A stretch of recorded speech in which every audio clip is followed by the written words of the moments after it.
And we're live. Oh, wait, there's no Matt. Oh, we didn't turn Matt on yet. Wait, can we do this? Oh, am I not on? Yeah, Am I not sorry. on? What? Let me get your video. Where's your video, Matt? Oh, is it me? Did Yeah, I'm yeah, sorry. that's okay. I'm here now. Let's see. Can we do this? We got to break Matt out of his bonds. There he goes. What is there something else I should be doing here? Okay. There we go. We're live. Matt's got audio and now video. Oh wait, I gotta get my participation. Wait a minute. When the picture's not there, it just goes right through to the back of the train. Wait, no, it doesn't. All right, how do I make myself disappear? All right. That makes it sound like I'm just getting and kneeling behind an empty television. Yeah, right. You're just holding up one of those Instagram frames and talking. There's an old Monty Python skit where they did that, like door-to-door television show. Oh yeah. And he like rolls in the big fake TV and gets behind it and does like the documentary about muscles. And they start getting bored, so he switches to the sex life of muscles. Yeah. Nice. All right. So yeah, I think we're good. So you've got a shiny new PDF you've been reading. So, yeah. Finally showed. That's good. That's good. Yeah. I've been really testing the iPad battery. Oh, right. Nice. Yeah, that's cool. No, it's really cool. I'm excited. It's gonna take some thinking to translate it appropriately into a VTT. Oh, right. If I ever want to play it with you guys, like, just because there is some pretty meaty tracking when you get into like combat and taking wounds and stuff, so I have to really think on that. Yeah, and somebody, especially for Foundry, I'm sure somebody is giving it some love because those fan projects happen so quickly. Just somebody gets obsessed with it. Well, they're making part of the Kickstarter stretch goal thingy was a Foundry module. Oh, okay, great. So, I mean, I guess I could be lazy and wait for that. But right.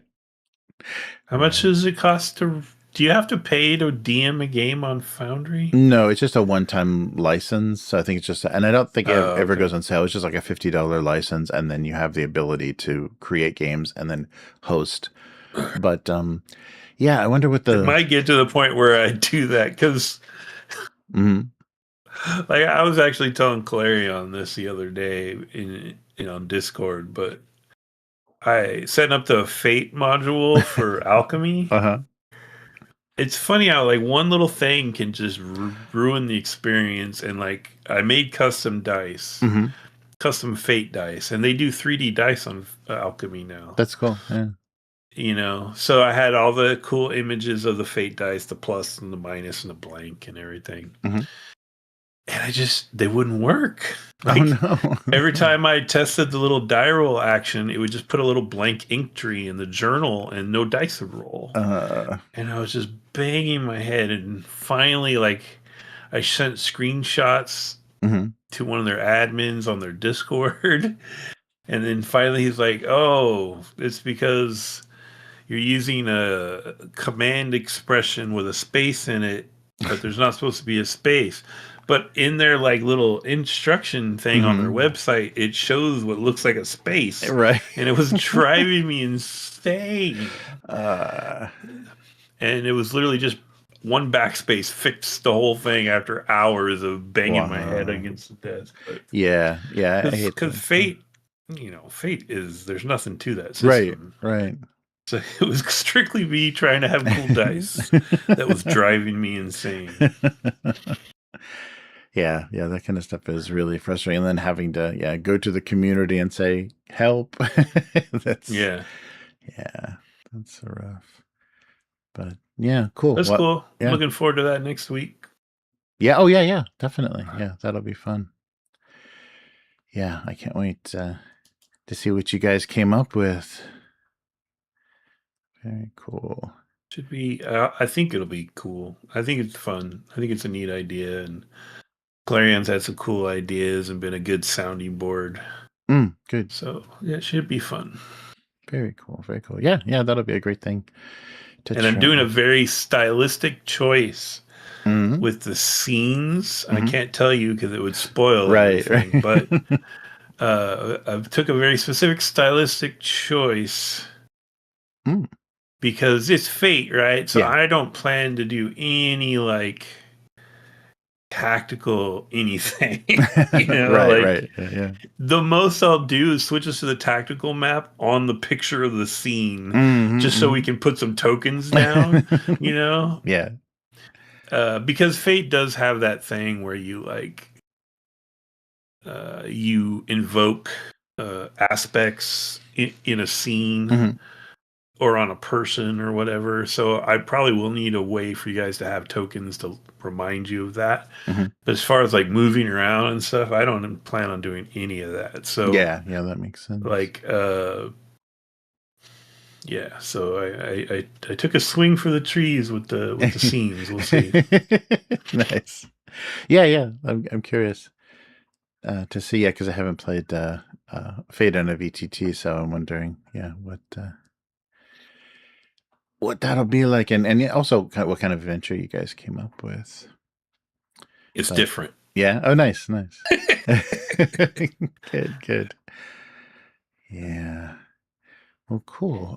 Yeah, so hopefully we can do the old school essentials tomorrow. Get you Yeah. guys the not evil Abbey. See if you guys get out of there. If Abyss stops trolling me, or I'm gonna fly to the Netherlands and find him.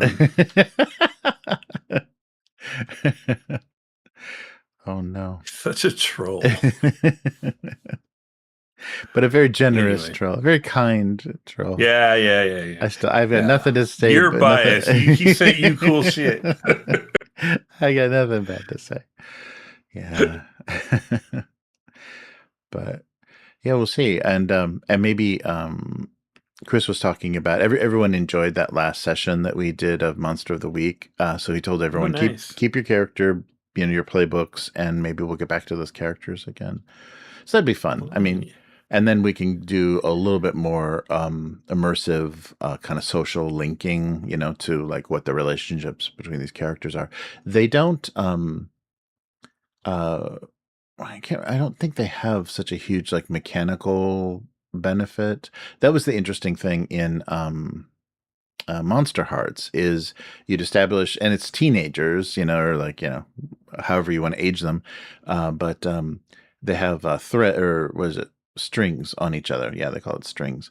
So you can take a string or give a string, and then that lets people have influence over you. So if they do try to do something to you, they get a bonus on a die roll or a bonus doing something. If they throw you under the bus or say it's all your fault. So that was an interesting thing to establish, at the beginning. Character creation in the beginning of the game is how everyone, and that makes sense in that kind of like little, that small ecosystem of a high school, where everybody has their little dirt on each other or their crushes or whatever. So I thought that was interesting. I don't see that working well in other, in too many other situations, but that was a really interesting thing in character creation, is setting up this thing that has mechanics behind it, where socially how you're connected to people, where you're going to be rivals and stuff. Like little ties, but potentially not nice ties. Yes, right, yeah, that you can use for manipulation, or you can use to just like get somebody on your side. Like if things are breaking up into factions, you can kind of pull them over to your side. Yeah, you should. Yeah, you should tell us, or like after the main show or whenever. Tell us a little how that went. I'm curious. Oh, sure, yeah. And it's very. I forget every time I go away, because it's been a long time since I played anything powered by the apocalypse. And going back to that, I was always like, "Oh, right." But I'm really surprised that half of that group had never played that before, because it's not something to just dive into. I mean, they try to make it as easy as possible, but you can get stuck so quickly. Like I can do what, anything? Yeah, it's hard to, because it doesn't have so hard, like, kind of, you're not, put in a setting on a very specific track, and in some situations stuff can get away from you. Yeah, for example, I remember Chris was running the Sprawl, the cyberpunk version of it, and we were trying to get into a facility that we knew was like, this is where we need to get into and this is who's running it, but it looks like a country club on the outside of it. So we had this plan to go to the airport and hijack a plane and land it on like the golf courses behind the thing. And he's like, you can just ring the doorbell. You can just go up and knock on the door. But we spent like 20 minutes coming up with this plan, and mechanically, like how much the money we would have to spend and what would be involved in hijacking an airplane. And he's like, you guys can just, knock on the door. Oh, right. So that's the one problem I think with Powered by the Apocalypse is, you can dream too big, and like especially when it's like a cyberpunk, when you're thinking about crazy infiltration and how you can take over things, and then looking at your character sheet, wow, I can do this. Oh, okay, well, yeah. My challenge with haven't played a lot of it, but mine has always been, I think it really varies by what game and who made it. Because sometimes I feel like you get this little playbook, and then if you start asking to do stuff outside of it, maybe this is a game master thing, I don't know. But it feels like, oh no, stick to the plan, buddy. Right. No, I don't want to. That instantly makes me rebel. Like, no. Right. Yeah, because you can't put me in this box. Yeah, there are definitely options. The Monster of the Week is done really well, so we didn't run into that so much. But I remember that with first edition Monster Hearts, where it's like you can ask these 4 questions, and like, okay, that does nothing for me, like how do I get it? How do I take advantage of this situation? How do I get out of this situation? What is going on in this situation? It's like, okay, I wanted to know this. That doesn't fall under any of these questions. Yeah, I think it's tricky. I didn't have the leaving out the creators and the one of the creators and everything, but I thought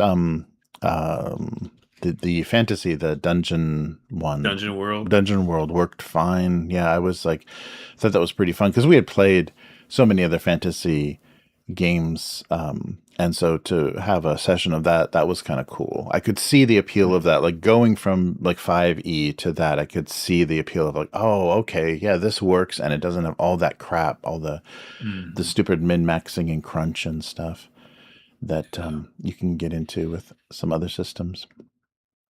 But who knows? All right. Well, it's good to see everybody in the chat. Nice. Yeah, I think because I just saw an update from YouTube. I think that 2 weeks ago, the one weekly that had like 500 views, consecutive views. I think that was when they were changing their system. So they're changing how they kind of score stuff and how they track views, and they may be doing it just to kind of trick advertisers. They'll eventually run their little logic on it and give you your real views and your analytics. But really, if anybody is just accidentally like mouses over your video and a frame of it plays, that's a view. That got counted. Yeah.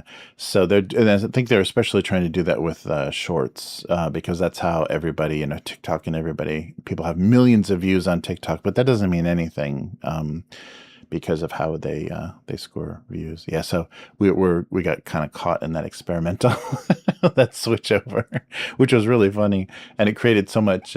The people that did stay and watch are just like, what the hell is this? Why am I watching this? How did I get here? Yeah, for a while they were pushing, and maybe it was just when people started new channels or something, they were pushing channels that had like 10 members and the video had 2 views, and these videos would pop up, and they were just insane. They were just like a couple of guys just like sitting. They're not talking about anything in particular, just sitting on a live stream going, "Yep." It's just like, yep. It was really weird. That went away, but I think they were trying to figure out how to feed. There's creators like role-playing guys who I know that in the past I have marked them as not interested, who are now popping up in my feed again. Yeah, and that's frustrating too. People weird. Yeah, and people I'm subscribed to that I like to see the newest things that they're doing, that it just doesn't come up. Yeah, so if your channel doesn't hit that sweet spot, you have a lot of trouble with discovery, and they don't care because you're just there to serve them, to serve how one of those creators is your last topic on the weekly. Did it this week? Oh, nice. No more of him, huh? I'm not interested in that guy, and he keeps showing up. Right. Well, you have to join his cult. He has a huge following. Yeah. So I thought, because we you guys were posting videos on the. And so when I went to search his age, because I was just curious about his age, there's not an exact, like, I don't think he gave any biographical information, but when you do Matt Colville, and then you know how Google like finishes your search, and it says Matt Colville weight loss. That's the very first. So people have been noticing something going on. See, that's why I have to stay fat, because when you get to our age, if you lose weight rapidly, you look so old. Right. Yeah. So I got to stay rounded. Or just get those injections, those acid injections that puff your face up. No, thank you. Isn't that insane? Like, young people are doing that. Just keep looking young. People in their 20s are like, I don't look cherubic enough anymore. Put some acid in my skin. What a world. But so we'll talk a little bit about that. I hope it's not a heart thing. That's the thing you see. If it's not like, Ozempic or something, you see a lot of rapid weight loss with, people over 50, if they've had a cardiac event. The doctor says you're on this strict diet now, and you start just dropping the pounds. Like, I had a friend that went through that. He had what do you call it? Like a bypass. And he was this huge guy. He was like 6'3" and heavy, and like I didn't see him for a few months, and he looked like a stick. I was like, whoa, what happened to you? But it beats being dead. Oh yeah, definitely. And Americans, like in your early 50s is your first heart attack. I was like, Jesus. So it's like, that's a pretty common thing. It's like your first heart attack is in your 50s, your first bypass is in your 70s. I'm like, okay. Keep us on schedule there, America. Yeah. Crazy. All right. So let's get started for this week. Cool. Okay. Welcome to the weekly. I'm Jeremy. I'm Matt. Hey, Matt. Hey. So we are here on a hot summer day. Is it still killing you over there? 108 today. Oh, 108. 108 freedom units today.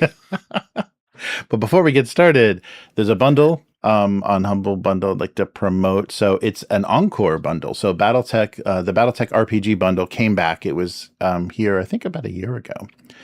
But it's back, and it's a pretty reasonably priced. You can get a lot of stuff.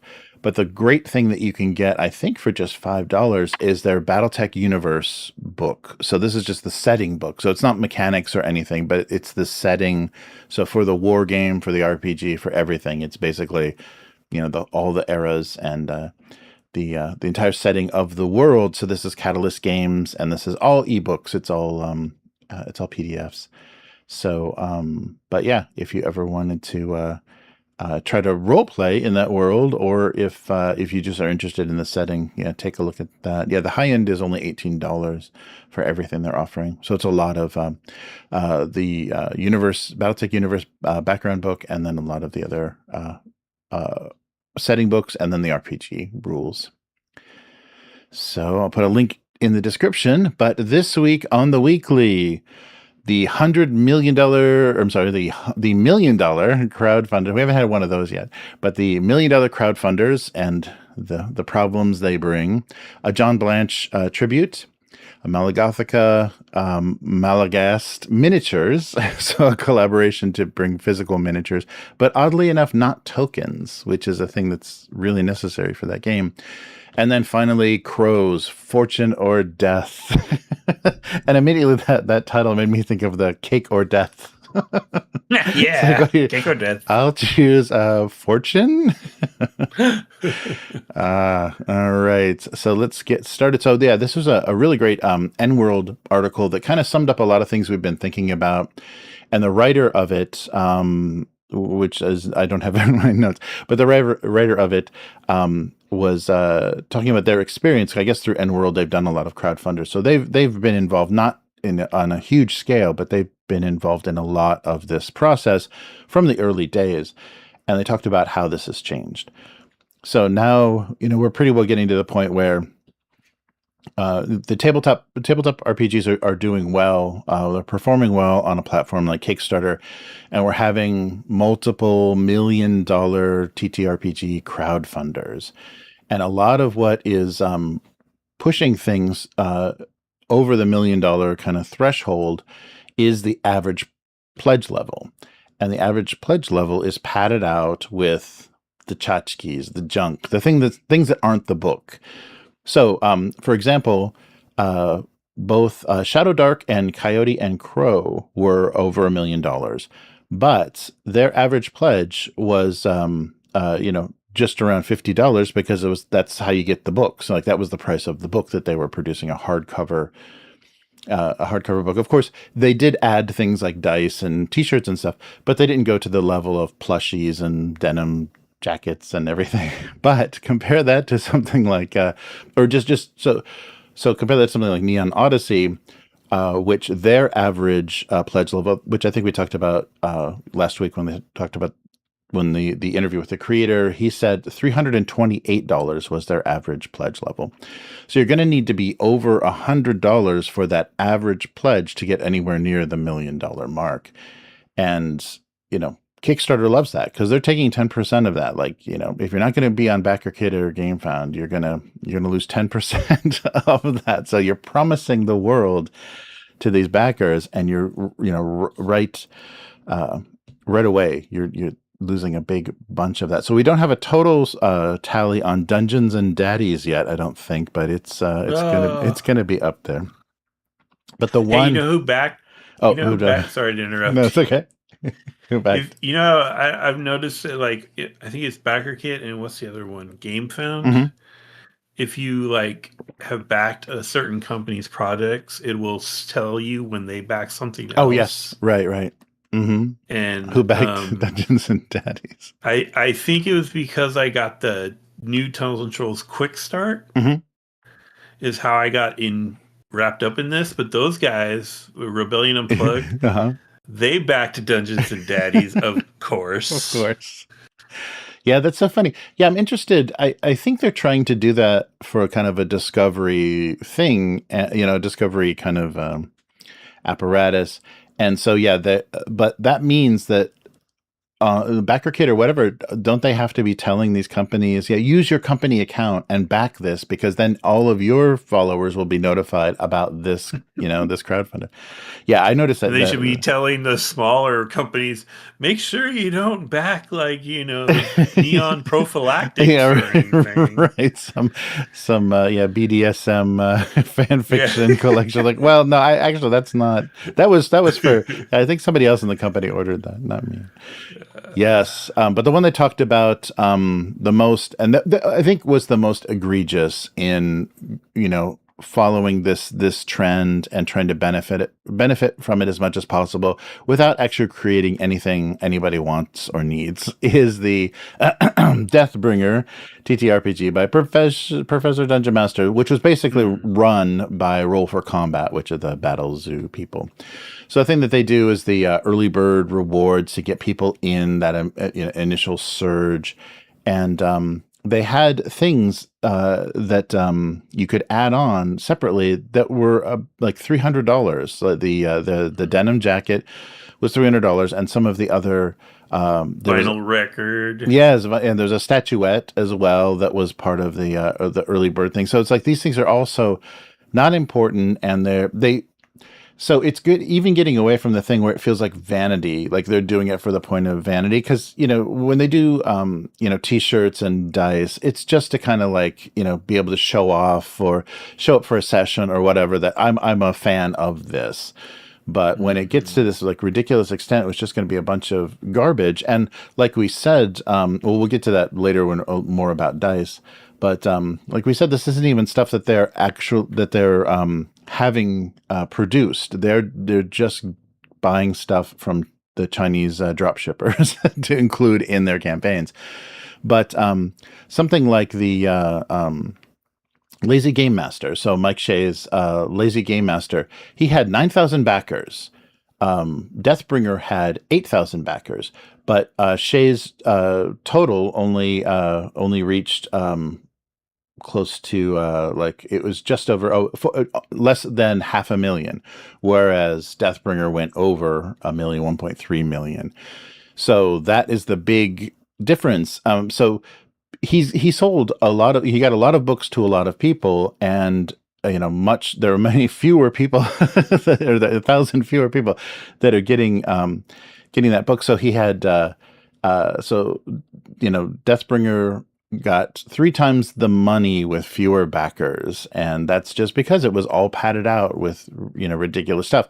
But the thing we can't forget is it's probably true that the Lazy Game Master campaign was much more profitable because they're producing a book and maybe 2 kinds of books for that large amount of money to that large number of people, whereas Deathbringer, who knows what's going on. So the article goes on to talk about the eras of crowdfunding that we've seen so far. So initially, the first era, they talk about it being the creator era, where things were made by creators that couldn't afford, they didn't have the capital to put up front to produce this and then take the risk of not selling, of losing it. Then the second era they call the pre-order, where it just became a sales and marketing platform to get people to pay for something in advance so they knew how many they needed to make. But now we're in the storefront era, this third era, where basically a crowdfunder is a pop-up merchandise shop for a brand that sells a plethora of things related to it. But how do they get people, to come to these storefronts? How do they get people even interested in these projects that have these, hundreds of stupid little, accessories? Is because a lot of this stuff is, and I think a large number, like majority of the majority of the most recent $1 million crowdfunders are from people with big YouTube channels, big podcasts, blogs, or live streams. So 14 of the $1 million TTRPG crowdfunders are influencers using platforms like YouTube. So you're just taking your fan base, the people that you already have their attention, and then you send them to your storefront for the project to buy up this stuff. And also Kickstarters have that FOMO thing, the fear of missing out. This is only produced for this crowdfunder. You have to get it now. Oh, you were going to spend $150. Why don't go all in for the $300, pledge? So that kind of stuff I think works very well. So for example, the dice, talking about the dice that I immediately recognized as garbage from Temu and Alibaba and a million other sites. Not even, I think maybe they had a logo. You can have you can customize things. So the dice bags themselves have a Deathbringer logo or something on it, but the dice themselves are sitting in a warehouse. They've already been produced. They've been sitting there for who knows how long, just waiting to be thrown in a box and sent to you as part of your Deathbringer pledge. So let's talk a little bit about that. They found on Hextech, a website that stocks dice, the same dice sets that Deathbringers included. This is a retail price, so they were retailing for $17.99, and this is like a six, or this is a seven die. I think it's the seven dice set. So retail on this site for $17.99. And so if you get the all six of the of the dice sets, sorry, the same sets. So yeah, the same set. So basically, the markup of these dice on the crowdfunder went from $17.99 to $120. So that's about a 600% markup, and 33 people on the Deathbringer campaign actually pledged specifically to be ripped off for those dice. Like they weren't included in their pledge level. They got the book and then they added the dice to be gouged at six. So that's like, buying an $18 set of dice and just paying an extra $100 just because, just because you've been suckered. Yeah. And the same thing. So oh, go ahead. No, go ahead. How about that? Oh, I'm just gonna. This isn't related to the dice really, but his biggest pledge level is the Everything But Your Soul pledge level, which is $1,000. Yeah. Or $249 a month. Right. Yeah, because that's a thing they do now, which is making this even worse. Yeah, and that's something not mentioned in this article, that there is a threshold. So $50 books you can't break up into installment pays. It has to be over like $150, $200 before whatever mechanism, whatever platform is going to let you pay over time. So that's also pushing people to be like, well, I could just get the book for $50, or I could pay $50 for 8 months and get everything. So yeah, I think that's a really bad enticement. That's just pushing people to get stuff that they do not want. And so the same is true that we have the dice, and the same is true of this jacket. So you can get a denim jacket from a Chinese provider for about $20.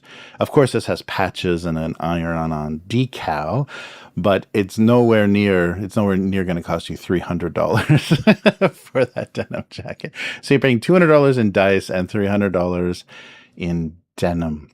But so this is all. Well, you're buying a dry clean only product, because if you wash a thing, the patch is toast. Yeah, definitely. And the thing about this, so it's very possible for you, and maybe you don't care, but it's very possible for you to really piss off your fan base doing this kind of stuff, because if what they receive is not what they imagined, or the quality of it or whatever, if it's Chinese quality and they expected something much nicer from your little mock-up on your webpage, this could be a problem. And this reminds me a lot of, do you remember back in the day, this isn't really a thing anymore, but if you would buy a DVD player or something from a Best Buy, the thing that they would push the hardest on you is, do you have cables? Well, you're going to need these gold-tipped HDMI and the audio.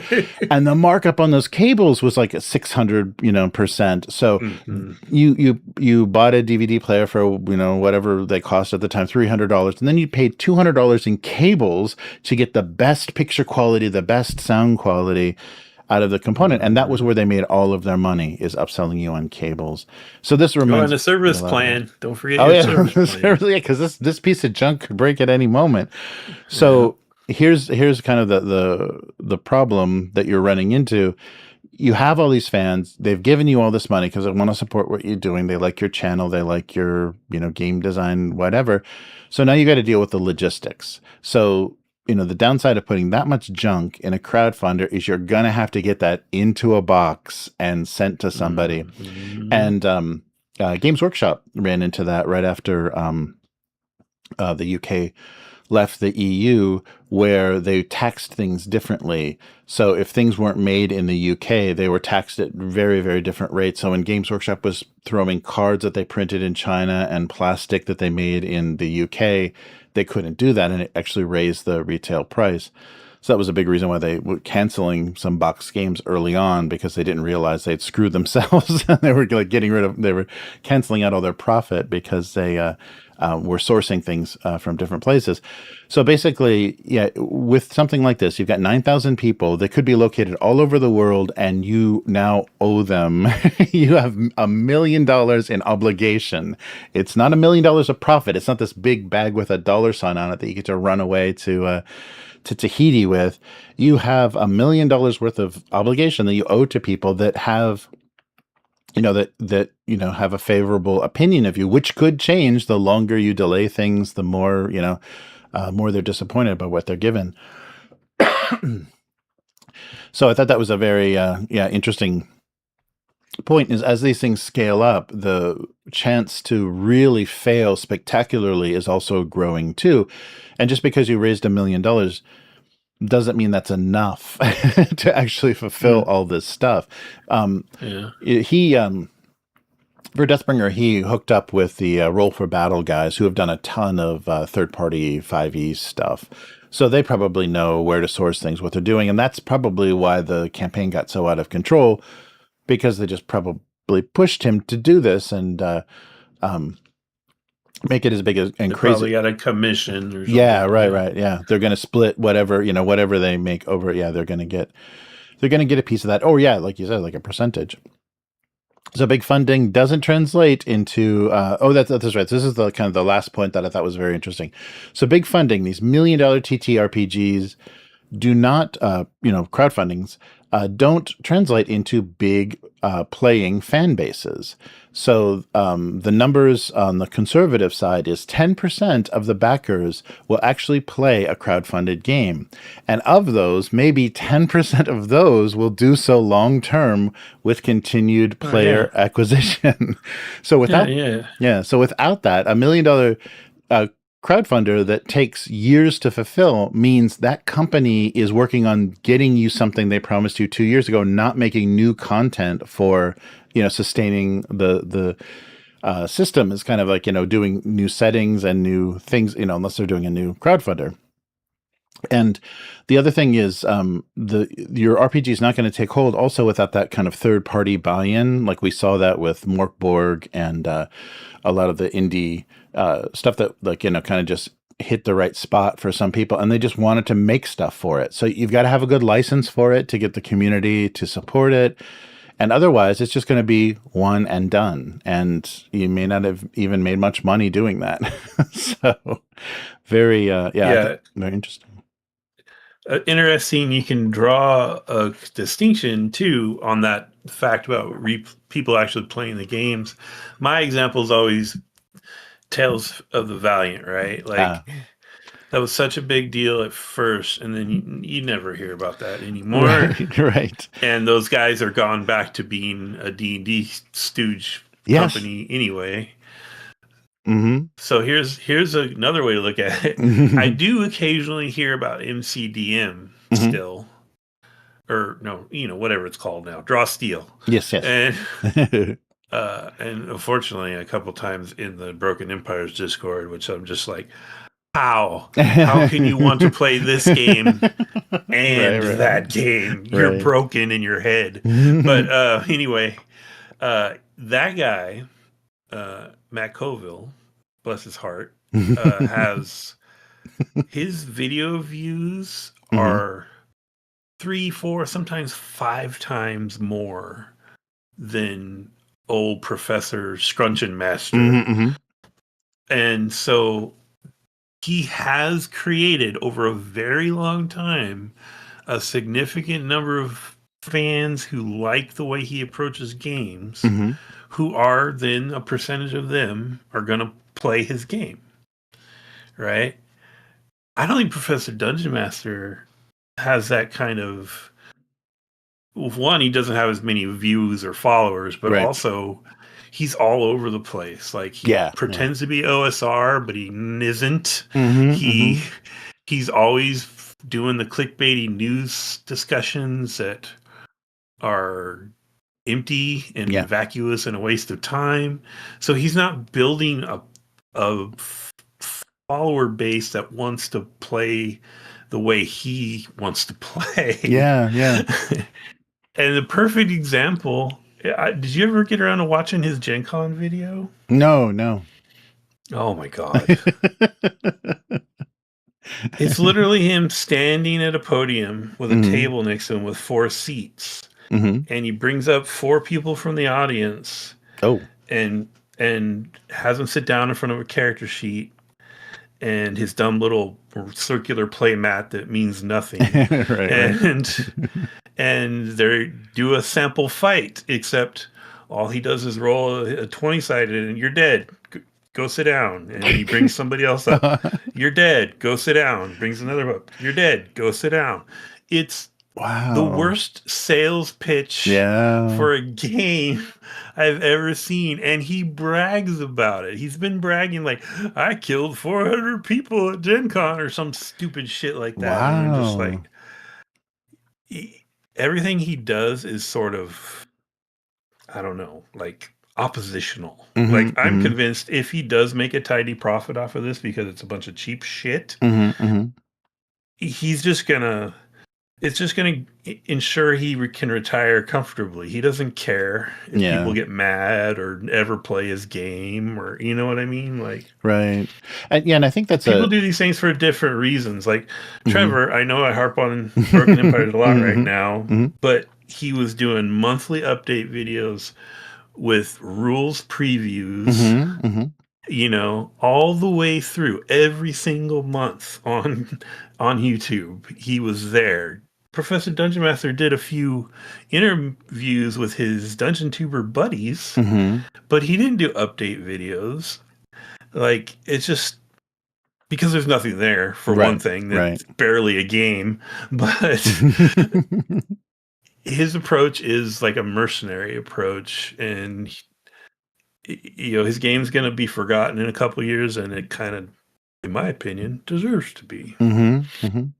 Yeah, it doesn't seem like it should ever have been done on that scale, and I wonder if, yeah, he was looking at his pension or whatever, looking at his impending teaching retirement coming up, and said, "Oh yeah, I should probably cash in on this because he's built, he's probably got some okay monthly income from his channel as long as he keeps making those videos, but he also probably could have done something with Deathbringer like 10 years ago, like for when he first hit his first, kind of 10,000 followers or whatever, 10,000 subscribers on YouTube, and people are interested in it, and it seems like he had good intentions, and to do it in this weird over the top style, um and the names that he roped in, the names that he was listing on that the site, the crowdfunding page and everything, was really bizarre. It was really bizarre how they Shadow Dark just became this thing that he wanted to make synonymous with this system that he had been working on forever, because it was basically a homebrew that he created with his high school students. It was basically a homebrew of D&D that he created with his high school students. And so it would have been kind of better intentions, and you could have seen him be a little more honest about this. But I really think like you're saying, you can't tell where he's coming from or what kind of he can just change his stripes very easily, and that's a symptom of YouTube. Just kind of chasing that algorithm. So he seems to take that as a complete business approach. Is just chase. Okay, well, we're this era of $1 million crowdfunder, so let's just do one. And he was able to probably at Gen Con or wherever hook up with the Roll for Combat guys, and they said, yeah, we can do that Mm-hmm. for you. We got the phone numbers to make that happen. Another interesting point that came up in the comments for this is the thing that these big crowdfunders also need to rely on is online ads to attract customers, because you see that they have the people that notice it and they're going to maybe get in on it at the end, the people that go early bird and jump on it right away. But you have that dead zone of those 2 weeks in the middle of your crowdfunder where you're spamming social media with advertising. And, you really have to know or really use somebody reliable to not spend $40 on ads to get one person to buy a $50 book. You've got to really make sure that you're getting some decent value out of that. And so if you've got a bundle, if you spend $40 to get somebody to come to your crowdfunder and they spend $200 instead of just $50, then that makes that, much more a much better proposition to like spend a bunch of money on ads, on social media ads. So yeah, it's a yeah, quite a thing. But I thought that was funny. They used Deathbringer as an example, and I really haven't seen anybody even react. Somebody that doesn't know about what Deathbringer is or knows about his YouTube, everyone's reacted very negatively to it, and there hasn't even been anyone that's defended him. Like even people that are following his channel, they just can't even defend whatever the hell this is. So yeah, that's very funny. He has a.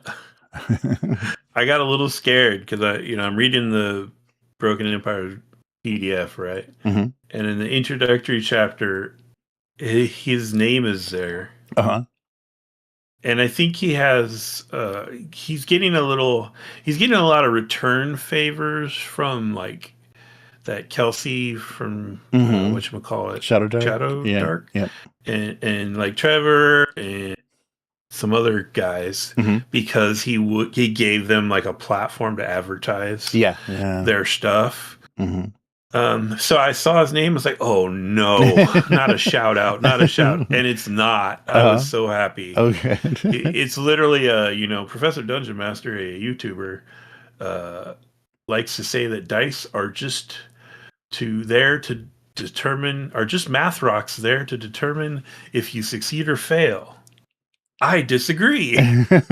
Nice. Dice are there to tell a story. I was like, yeah, that's right, sucker. But anyway. Yeah. Sorry.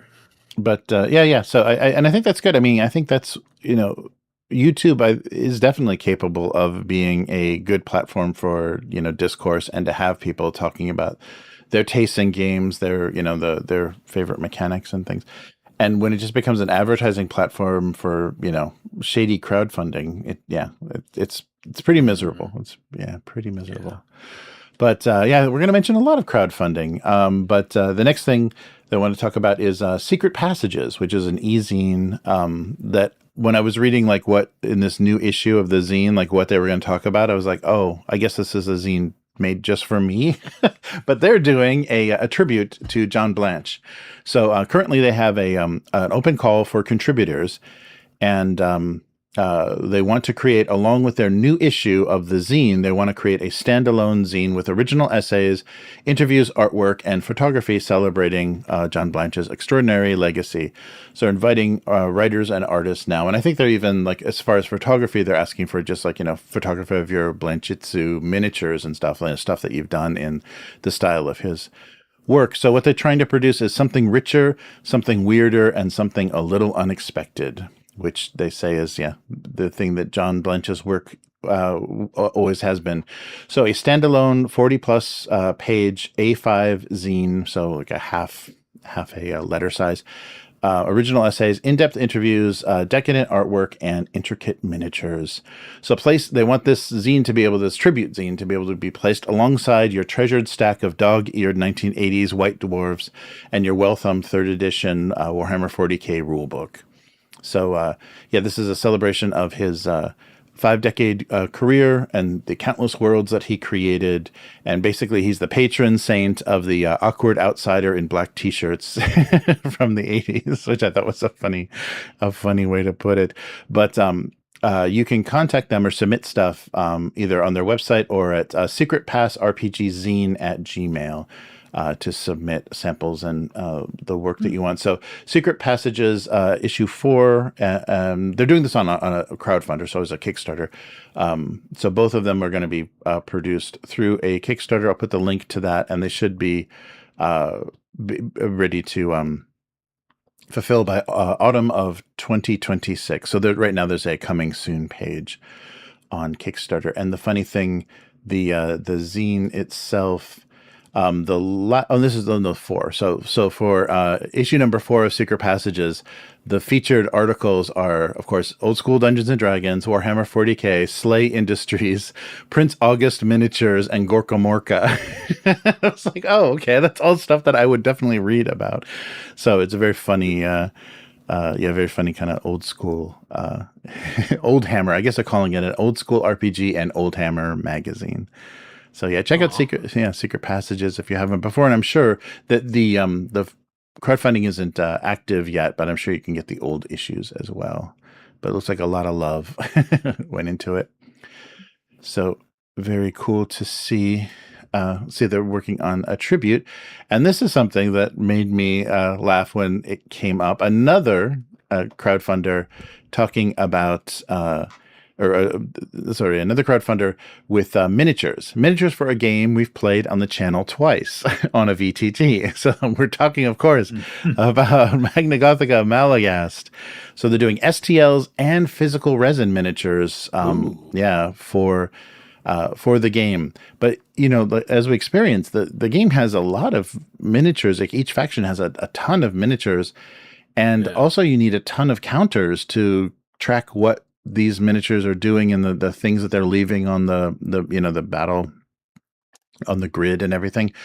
So this is an official collaboration with Tom Bloom and Taiga Miniatures, and of course, Magnagothica Maleghast is a war game, a skirmish war game. So it's the first official line for Tom Bloom's heavy metal skirmish war game. 10 undead war bands and 30 millimeters physical resin and STLs you can print at home. So raise the dead, claim the Necropolis.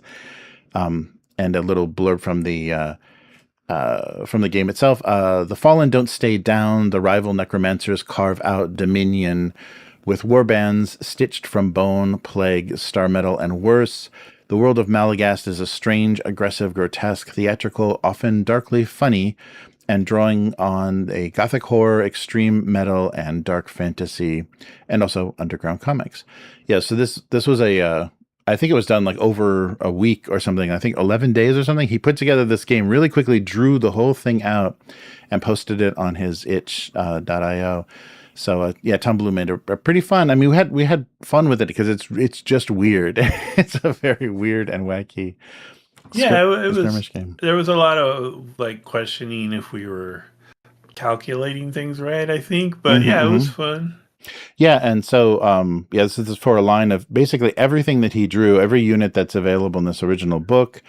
They're looking for let's see, they want to as of August 21st, they've already raised about $78,000 against their 6,666. This is a short 18-day, or I mean, there's only 18 days remaining, so it's been going for a little while. This is Taiga Miniatures, who have worked before with the Daka store, so they can reliably produce miniatures. There's a pledge as low as $1 to access, kind of the mix and match physical miniatures, resin models, dice sets, and also commercial licensing. So if you want to order, if you want to get the STLs and print them commercially for sale, they also have a license for you to do that. They're estimating delivery of rewards at January of 2027, so just next year. But I was having trouble. It was a little too thematic, and I can understand it's expensive to produce an entire faction of miniatures, and they didn't quite have things broken down in any manageable way. So the price points of each of the pledge tiers was really expensive, really high, and everything is a 777, 666. Like everything was, hundreds of dollars. So I didn't quite feel like they were doing it that seriously. They were doing it a little bit tongue in cheek. But yeah, if you want to get physical miniatures for this game, they have created them. The other thing I noticed is on the page itself, the art was just kind of black and white with spot color, and each of the factions had a very distinct kind of day glow pink or green or yellow color. And so when they painted some of the miniatures, they painted it like the art in the rule book. And so it's just, you paint the miniature gray, and then there's some white, and then there's the color, the bright color. So it's like you're losing a lot when you're going to physical miniatures, because I think it works fine as counters. Counters on a grid worked fine. But I'm just, I'm not thrilled with these sculpts, man. Like, I know it's kind of like the art and the style is not your standard fantasy or whatever, right. Very like the Abhorrors, which was the faction I played. They look like Lego people. Oh no. Yeah. I'm looking at them right now. And again, they did the same thing they did in the virtual game when we played it, where the faction has this amazing picture of this crazy warrior Oh nun with yeah, a katana, right, right. and then you look at these minis, and she's not really there. Right, right. Like, Yeah, yeah. where's my awesome warrior nun with a katana? Yeah, yeah, that's true. Yeah, a lot of the units that were in your war band, yeah, were kind of boring compared to some of the amazing Yeah, art in the book. Yeah, yeah, that's yeah. true. Yeah, so it's funny though, because I mean, I this was the last thing I expected because he even admitted that this was just a thing he just jumped out of his head, wasn't thinking of it, all that seriously, but just had this idea. And so now that it's getting support for actual miniatures, it's fun. And I hope that they put the STLs, on some platform like My Mini Factory or whatever, to continue to sell because people will keep discovering, this guy's game and give it a shot. Mhm. Although you've got to have a ton of tokens because people drop so much stuff on the Oh yeah, battlefields. Yeah. yeah. There's so many like things that change how the terrain works and Mm-hmm. stuff. Yeah, Mm-hmm. yeah. Yeah, so I thought that was funny that they didn't even because 3D printing that'd be an easy thing to do, and you could have them look very thematic and paint them up to be disgusting pools of blood or whatever they needed to be. But Mhm. yeah, they didn't do that. They did dice, but they didn't do tokens, which is interesting. So yeah, so check that out if you've played that game, or check out our actual play on the channel, our battle reports on the channel of playing that. Yeah, Matt, Will, and I had some fun trying to give that shot. We did it twice too, Yeah, which yeah. it was entertaining. Mhm, I mhm. enjoyed it. Yeah, we've got to give Great Helm a try, maybe on a VTT, because that's Yeah, real that could be easy. cool. Yeah, that's easy to put together, and I think it'd be a lot of fun because it's got some really fun rules. All right, and finally, Crows, Fortune or Death. So we brought up Matt Colville a little earlier and his dramatic weight loss, which Google is all about right now. So MCDM's sophomore attempt, or sophomore album, they're calling it, featuring better dungeon crawling, overland travel, and a quaint town. The goat, and a lot of adventurers whose ambitions often exceed their skill. So already they've raised about $774,000 for this, and their goal was 650,000. So already, he's got his followers and his fan base excited about this. 26 days left, already over 4,000 people are supporting this, but I can't quite understand. Kind of going back to the same people and saying, okay, we did our version of D&D 4th edition, and now how about this? And I don't know if this was necessarily a thing people people have been wanting, but maybe it's another in designing and kind of doing something that's focused on a whole different theme, whole different mechanics and motivation. But from the website, dungeon crawls should be terrifying. You should survive them by luck and wits, not your stats alone. Tracking arrows, torches, rations should be a tense game of life and death and not an accounting exercise. So, of course, MCDM has produced Draw Steel, which is their 4th edition D&D, the Ill Trigger, Strongholds and Followers, and Flee Mortals. So a lot of popular 5th edition D&D third-party stuff. But this is a brand new survival horror game of dungeon crawls, wilderness travel, and base building.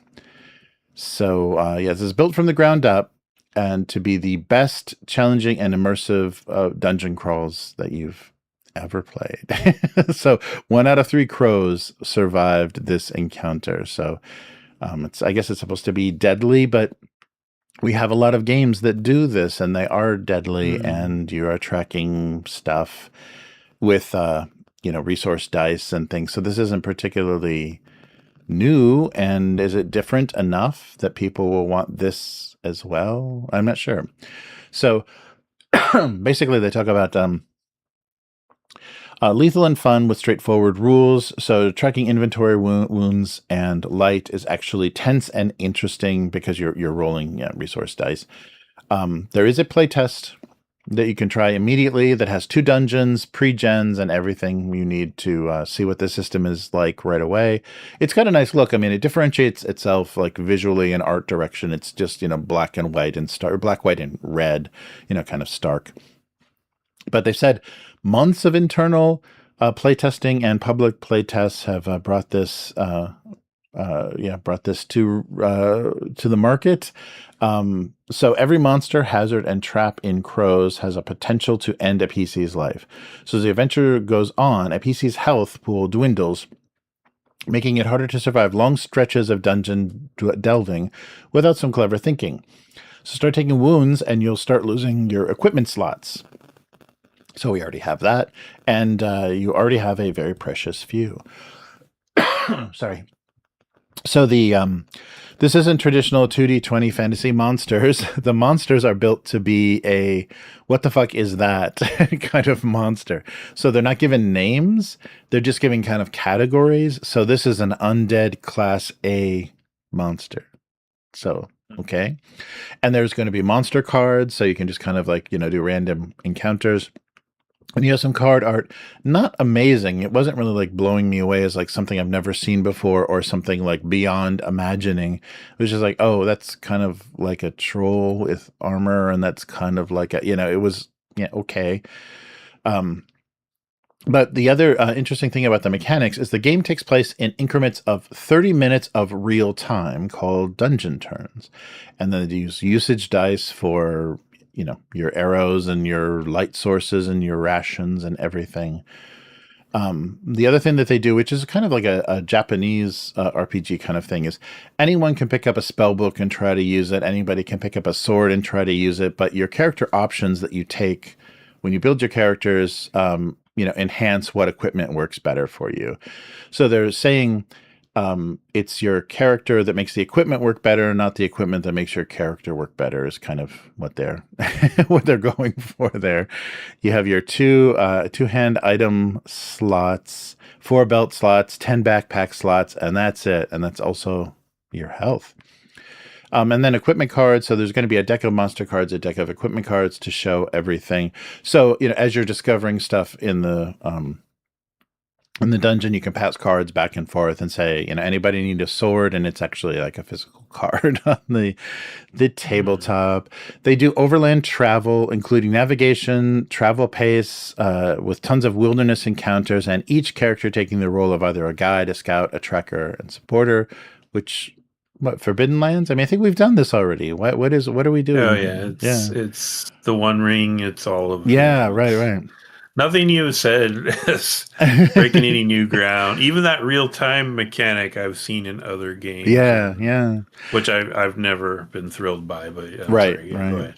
And another funny thing is when a PC dies, they become entombed in the town's crypt, where they grant a small boon for another adventurer who visits their eternal resting place before going out on a delve. So I guess that's a way to kind of do new game plus. It's like a roguelike thing where it's like, okay, your character's dead, but he'll give a little +1 or something to your new character. The thing that this was a word they should not have used on this page, though. So gear is great, but it means nothing if you don't have a cozy base to come home to. Really? We're going to use cozy in this, kind of dark, bleak. Yeah. so that and the dead thing makes me think of Torchbearer. Oh, yeah. Where it's almost like you only have 2 states of play: dungeon delving and go to town. Right. So they're gonna do. Go ahead. Yeah. Oh no, it's a tangent. I'll wait till you're done. Okay. So they're going to produce a starter set called the Sanguine Anthenium with pre-generated characters, quick start rules, and a dungeon delve. The digital version of this is included in every pledge, any level, so you can get the starter set at least digitally for free. So what else are they doing? So they're doing the rules. They'll do a book of which is the core rules, the ref, so a book for running the game, dungeons, a book that includes 4 ready-to-use dungeons, and then the equipment card deck, the monster card deck, dice, of course, a ref screen, monster tokens, and a dead stamp for marking the sheets of fallen characters. Hello, DCC. A dungeon turn a dungeon turn timer, which is probably just a Chinese egg timer turned into a. Hopefully, they did something interesting with that. And then a notebook for tracking your campaign called the Ledger of Death.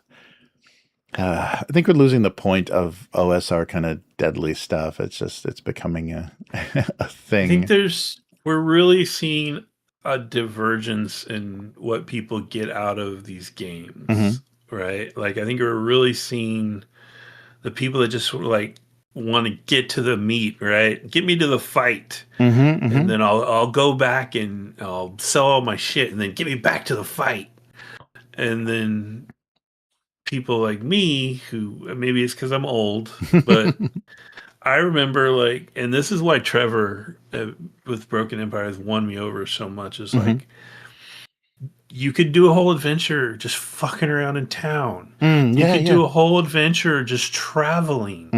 You could do like, or not adventure, but session, whatever you want to call it.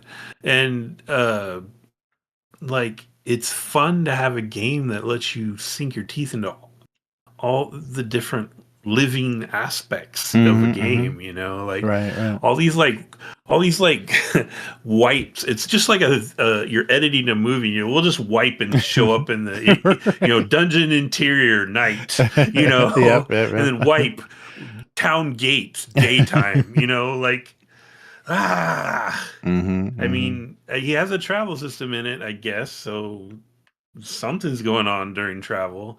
But all the hot button stuff you're hitting just sounds like we're taking stuff from games like Forbidden Lands, The One Ring, the resource thing. That's an old Year Zero thing. I think was it White Hack or Black Hack? One of those two adopted it. Right. Not the One Ring. There's a couple other games that adopted it. So we're getting stuff from that. We're getting stuff from. We're definitely getting a mood from Torchbearer. And we're sprinkling a little DCC, like you said, and Morkborg, like the aesthetic. I think we're going for more of a Morkborgy. Everybody dies, everything's horrible kind of thing. But I don't know, like.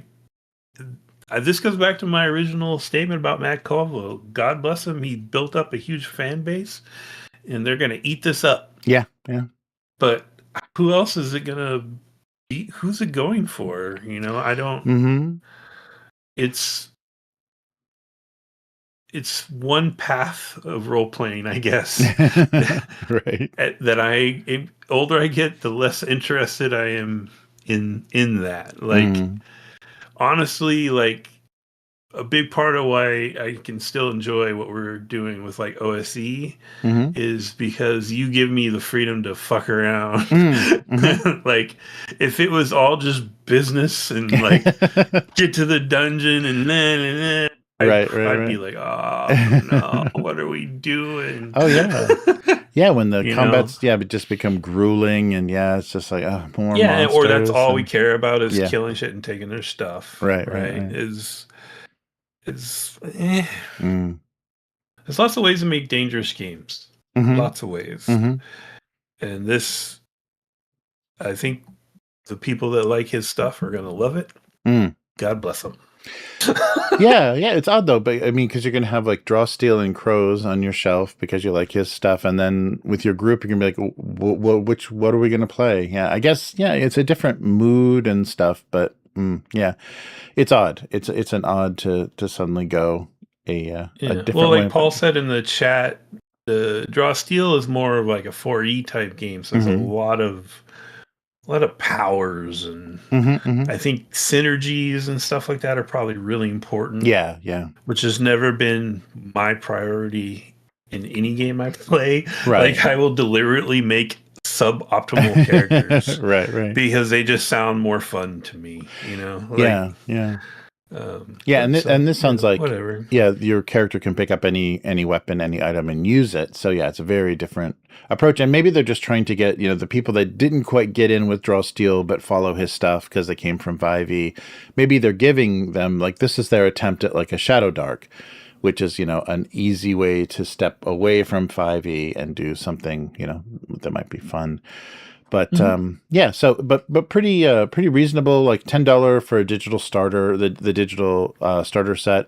400 for all in, but it's a lot of stuff. And the interesting thing that they're doing is you can do digital for all the books, you could do soft cover for all the books, you could do hardcover for all the books, you could do limited edition for all the books, or you could do total GOAT, the GOAT edition, which is in a tin, limited edition tin, and includes there's two more tins that include the softcover character books, additional dice, so it'll be 10 D10s and 10 D6s.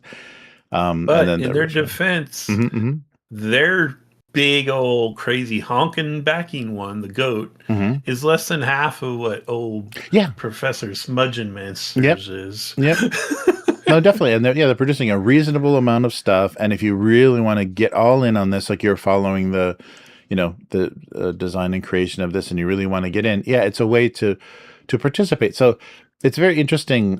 So for the stuff that they're producing, they're doing T-shirts and stickers, a bag of dice, a referee screen, extra equipment or monster decks. You can add extra softcover copies of the character books, and there's also, if they hit it's a 1.2 million, I think they're going to do a codex for this game in the Draw Steel VTT, because that's the one thing that Draw Steel was able to do from their success. Is create a custom VTT, so now you can play this on the same platform.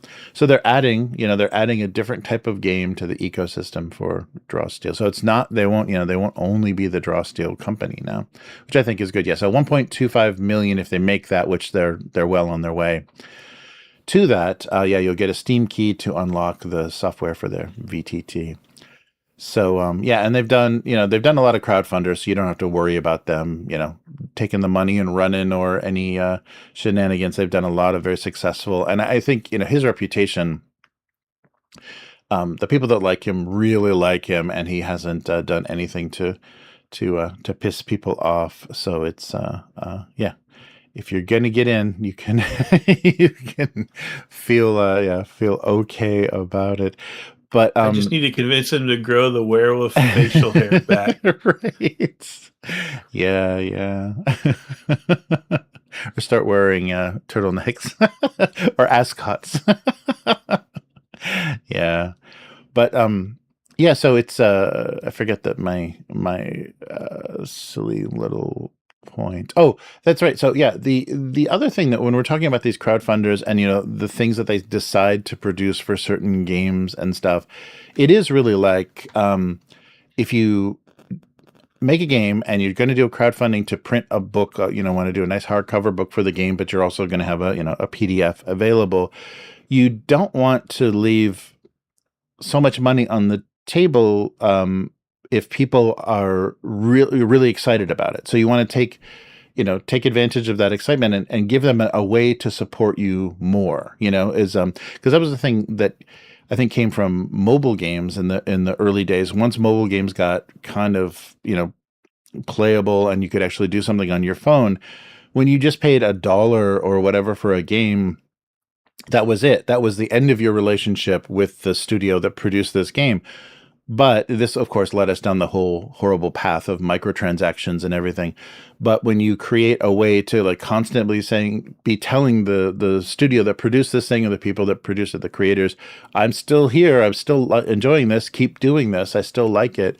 That's a whole different thing. And so I think that's why that they're starting to figure out how to get people to, have degrees of how much they enjoy something or how much they're into it. So why they have this kind of all-in thing is because you want to, you want the full experience, or whatever that is. So that's a very very new and kind of very different thing that's come from, I think, just come from internet, like these internet relationships that you have. Because could you imagine? There could not have been in the 80s, there couldn't have been a Beadle and Grimm producing this deluxe, and especially $500 in the 80s. That was a fortune. But producing these weird deluxe versions of, Dungeons and Dragons, nobody would have had any interest in that, because that's not what the game was. But now, it's become, I'm a fan of this. This is, this is part of my identity. I'm going to wear the T-shirt. I'm going to sleep with the plushie, whatever you do with a plushie. I'm gonna participate in this because this represents me. I love candy colored nostalgia and powered by 5e. Hey. Yeah. So very interesting. So we'll see. I'm sure it's going to do well, and they're just adding. Yeah, they're adding to the library, and this is only their second attempt at doing something completely, separate from fifth edition third party stuff. So we'll see. Yeah, we'll see what else they come up with. They're in that same bucket that I put Pathfinder. It's like, it's not a game I play, right? But I can tell they're a company that operates with integrity. And that's a big deal, because I'm dropping, and I'm always complaining about certain other creators. It's a big deal when there's one there that has a game I don't care about, but I know that there are decent people behind it. yeah, because you want the hobby to be full of those people, not the scammers or the fly-by-night kind of like, can we just cash in on this, the one and done, kind of nonsense. Yeah, definitely. So I'll put a link to the backer kit for Crows, Fortune or Death, and that's gonna do it for this week. So where can people find you, Matt?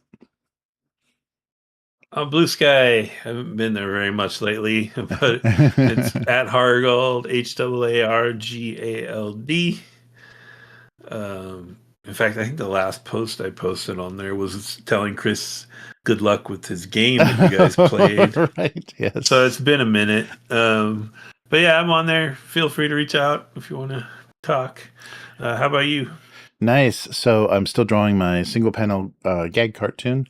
And you can find that on at Abuse Cartoons on YouTube and Twitch. I did some live streams of the kind of creation of those.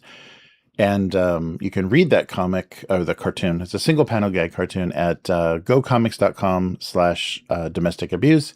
And also check out rcharvey.com. I'll put a link in the description for a great archive of cartooning and comic book history. But if you like what we're doing here at the Weekly, consider becoming a weekling. So you can do that at patreon.com/upturntable. And you can let us know what you want to see more of or what you want to discuss on the Weekly, what topics interest you. We haven't done a lot of board game stuff recently. It's mostly been a lot of crowdfunding. But let us know what's a fun discussion and what you'd be interested in. There's other tiers to let us know if you're enjoying the actual plays or the lore videos, audiobooks, everything that we're doing on the channel. And any Patreon level gives you the RSS feed, which will have the audio from all of our live streams on there to listen to on however you listen to podcasts. And there's also that content is duplicated on the YouTube members, which you can reach by under this video clicking the join button. So thanks so much for watching and listening, and we'll be back again next week. Goodbye. Bye.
All right.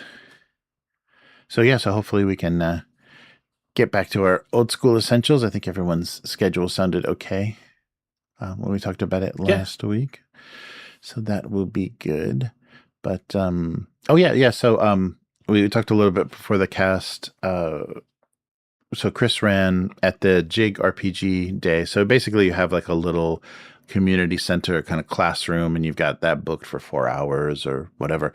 So people can run whatever games, and then people will sign up. I think through, I don't know if it's Meetup or if they use like the Meetup app or it's just Facebook or whatever.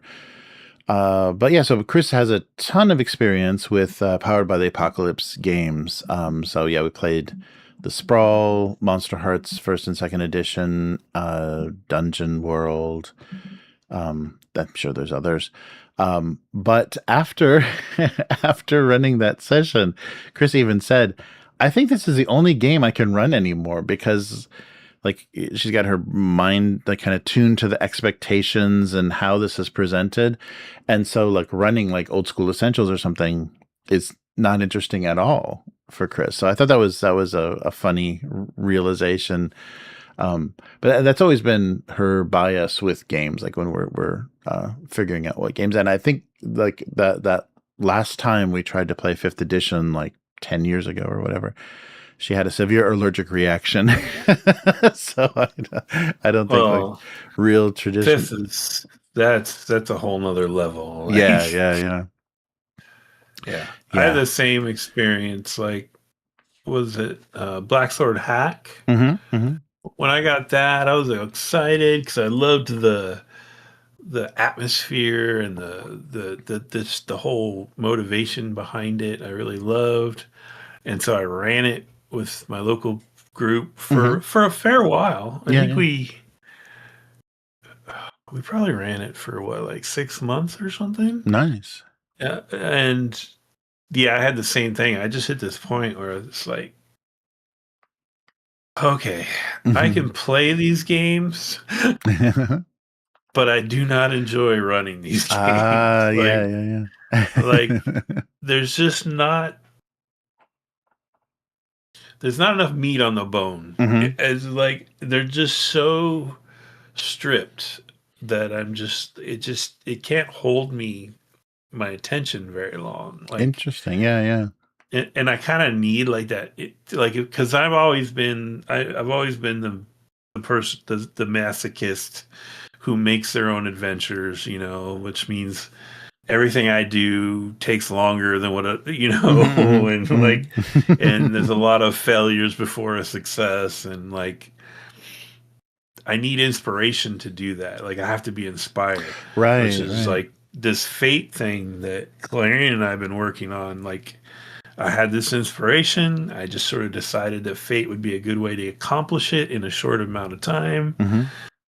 And then I could totally tell, like if I hadn't asked Calarion to help, Yeah. I would have lost steam. Oh, like, yeah. And it's the system. Like it's just there's not a lot of meat there to intrigue me and keep me going, and and like, so I'm really looking forward to us playing. It may be the first and last Fate game I ever run for you guys. Okay. Yeah. And I'm not saying we're not going to have fun. I think we're going to have a lot of fun because there's some cool stuff going on. But it'll be that same kind of feeling where we can probably play anything technically, because it's just as much about the group. Yeah. As it is the game. The problem I run to is like an ongoing thing, like an ongoing campaign. Right. If I'm running, I need a little more there, a little more turning of gears, and it's because just doing that, just thinking about system interactions, kind of gets me thinking and inspires me and stuff, and like. You turn one gear in Fate. There's like exactly one gear that you turn in Fate. Right. Yeah. I think what was in the stuff that I've run, for the channel, the stuff that's like kept me motivated is we've played like, really rich worlds or settings, so I can just like immerse myself in Dune or John Carter or Blade Runner and really like just enjoy deep diving. And so when you guys think of something or come up with something, that'll ping something that I've read, something in the world or whatever that, that can be, something you run into, or, I think that's been really fun. And I also like, so I don't think I'm as brave as you running things, because if I create something whole cloth, as far as an adventure, if you guys don't like it, I'm like, shit. It's not, and so I love it's not my fault. It's not my fault. It's Zeb. Zeb fucked that up. Or Gary Gygax, that motherfucker. Yeah. No, it's when playing the published stuff, if it doesn't go well, it's like partially how I ran it, but I could also be like, okay, but that wasn't my adventure. So if they if they think it sucked, it's not 100% on me. Okay, I get what you're saying, but I will say you're not giving yourself enough credit, because just look at how you had to ad hoc all that Dune stuff, because because we insisted on not playing their canned adventure starter thing, right, and you were able to cobble the stuff together and improvise based on what shenanigans we were up to and stuff. So respectfully disagree. I think if you did something, we would enjoy it. Yeah. I really want to, I want to find like a good system and a good inspiration, and kind of run with something, because it would be fun, like something like totally original. That would be nice. But I do like also, relying on established settings, or, like those wonderful, like the adventures for Vaesen or, well, they Dragon make great Bane stuff. You can't argue. The writing and theming and everything on those are great, and the characters are very distinctive and memorable, and that's really good stuff. I think it's a control thing for me, to be honest, which sounds terrible. Like, I think I am more comfortable making off the cuff decisions if it's in something that I made. And when I run something that's prepared by some, I purchase something or whatever. This happened to me with Enemy Within, which Clarion and I were talking about on Discord a little bit today. I get real anxious and paranoid that I'm forgetting something, or I'm doing something out of order, or skipping a step or something. Like I'm all like, ugh. Whereas if I wrote it myself, I don't know. It's like, it's more intuitive, because I did it myself, I don't know, like, or if I guess if I screw it up in something I made myself, I'm just more comfortable making that left turn and doing whatever I need to do to get it back on track, or just adapt to what the players are doing or whatever. Like, I'm always anxious with the prepared stuff. Yeah, like Shadows over Bogenhofen. Like, last time I ran that was for my local group, like Will and some other people, and it was the second time I'd run it, and I still fucked it up. I still like, I forgot the thing, or no, you're not supposed to get invited to the mansion yet, or whatever. And like, Right. Yeah, it is really hard with the pre-written stuff to see the whole shape of it, because you just have to absorb, you're absorbing all the events and things that are happening, and to step back and see like the whole shape of it, so the direction to take things and stuff is hard. Definitely. Yeah. But they did such a good job, especially the Blade Runner case files do such a good job of like give you that nice kind of flow chart of locations and things that are going to happen, and this may push them this way and they can get back this way, and they really do a nice job of I could tell, like those were like, I messaged you, was it you and Will, that I'd been listening to Trevor's Blade Runner. He did the quick start adventure a long time ago, and he did the thing, right? He tried to do the thing where he had like 4 cameras. players at a table. Everybody's mic'd, so that he then went and edited it so the sound was good and the camera cuts looked pretty good, and he could throw up images whenever he handed them one of those cool freely handouts. He'd throw up the image, and he's talked a lot about what a pain in the ass that was, which instantly reminded me of when you were doing that right with our games for a while, and what a pain in the ass that was for you. And I don't envy anybody doing that, but what I took away from that was like their approach, the players' approach, was so much more like, I don't know, like they were all kind of being good guy cops. Oh yeah, like by the book, like Dragnet or something, and like, and I was just like, man, I think ours was so much, for me, the way we approached it was so much more fun, because like I was kind of playing a little bit of a sleaze bag, and Will was playing like a tortured, kind of Nexus 9, so like it was, our interactions were as important to what was going on as whatever the steps were in the adventure. Like I really enjoyed that. And these guys, I haven't got to the end, so maybe they changed somewhere along the way, but they're all the way up to visiting the memory maker lady and trying to catch that Nexus 8 guy. Right. Your favorite. And so far, no one's been threatened, no one's been attacked, no one's been, like, no shading dealings have taken place.